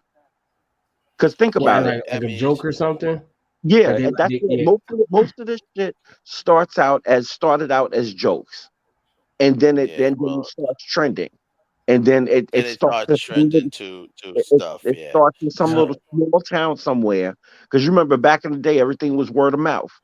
yeah, So some teen somewhere thought it would be funny. Oh, let's stick a razor blade in the apple and see what would happen. yeah. That's crazy. That's just crazy. But anyhow, with that being said, everybody, I hope everyone had a safe Halloween. With your kids and let them go and do what they do. Be careful. Check that candy. Who got the candy, yo? That's what I want to Check know. Who who got the got the candy. candy? But I need a parents, Snicker bar. parents, parents is very important. Check that candy that your kids got, just to make sure that nonsense ain't stopped to this day. People are still Now you gotta messing have messing now you gotta things have a up. metal So detector going across your yeah, candy just to be so sure. check your kids' candy. If it looks sus, take it away. If the package looks messed with, take it away. Examine the package if you can. I know it sounds tedious, but it's better safe than sorry. Next week we'll continue the tournament next week because it was more relevant to talk about the other stuff. The urban world just happened, and the stuff that we talked about. So we'll continue the tournament next week, and keep going forward. We're gonna work on Ralph. We're gonna work on getting some people on the show from Urban World. Let's work on getting some of those filmmakers on. Let's work on getting Persia. We're gonna work on getting Persia on. Persia, man. Since we delayed it, you should come on and see how you do. I told her, it said we originally had you in the 64, but you actually made it to the Yeah. 32. And she's like, oh. You gotta send me that drop, man. I mean not drop, but send me that message, yo. That's what's up, man. All right. I'm happy to hear from Persia. Happy to hear from her. Thanks for getting that for me, by the way. That's really cool. Yeah. Oh, So wait, next week that reminds me. I gotta play one more because someone right. else said something to you too. He said, "Be safe, God bless, and I love y'all, man. Thanks, John. We appreciate you for coming. Yeah, remind me of power." He said, "Y'all remind me of the powerful black man in my life." Well, you know what, John? Don't get me crying up here now. No, I'm joking. No, we appreciate that, man. We try to be entertaining and informative at the same time. But the bottom line is, this movies is like sports, in my opinion, Real because it talk. brings people together.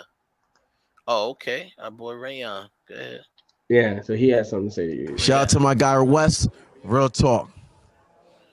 That's my dude, man. Rayon Lawrence, y'all check him out on BMF season 2. He plays the character of K9. Yeah. He plays the character of K9. Y'all go check him out. Rayon is that dude. We'll have him on the show soon. I already told him, yo, you gotta come back on the show, bro. I figure let's wait till a couple of episodes air because I know he's in more than I know he's in more than a couple, and that way he ain't giving too many. We ain't forcing him to give no spoilers or nothing. He could we could talk about what he's already done on the show and Yeah, stuff and for like those that. of you So that haven't, go check season 1, which is out now. go check out season 1 is out now. Exactly. It's on Stars. Go check out season 1 of BMF, and then jump on over to season 2 once it start. It didn't start yet, did it? Starts in January, I Season think. 2 Starts in January. Get ready for that. Check out Rayon Lawrence. He's a good friend of the show, good friend of mine. And yeah, you'll be able to check a sneak peek of Rayon Lawrence once our show Playing Dirty Yeah, drops he's in on. that. He's in that. He's not. He's in it, but not in it. He's in a preview, like a sneak peek of a different episode. But the episode that you see, but you get a chance to see him. He plays one of the characters in the book from the book. So I think the fans of Kiki Swinson are really like that because that was a major character in the book, the big Lance Wallace, Big Lala Wallace. But anyway, thank y'all. Y'all appreciate you, Yusef. We appreciate you, man, for sure. Always great, amazing show. Bring out some of the wonderful points. We appreciate that for sure. It's been overwhelming tonight. Yeah. Thank you for keeping up the good work. Yeah, it's been crazy, man. It gets a little wild, but definitely y'all stay up, man. Shout out to you, Yusef. Shout out to John, of course, holding us down of always. Shout out to Joseph. Good night. Deuces. Yeah, man. Good night, y'all. Peace.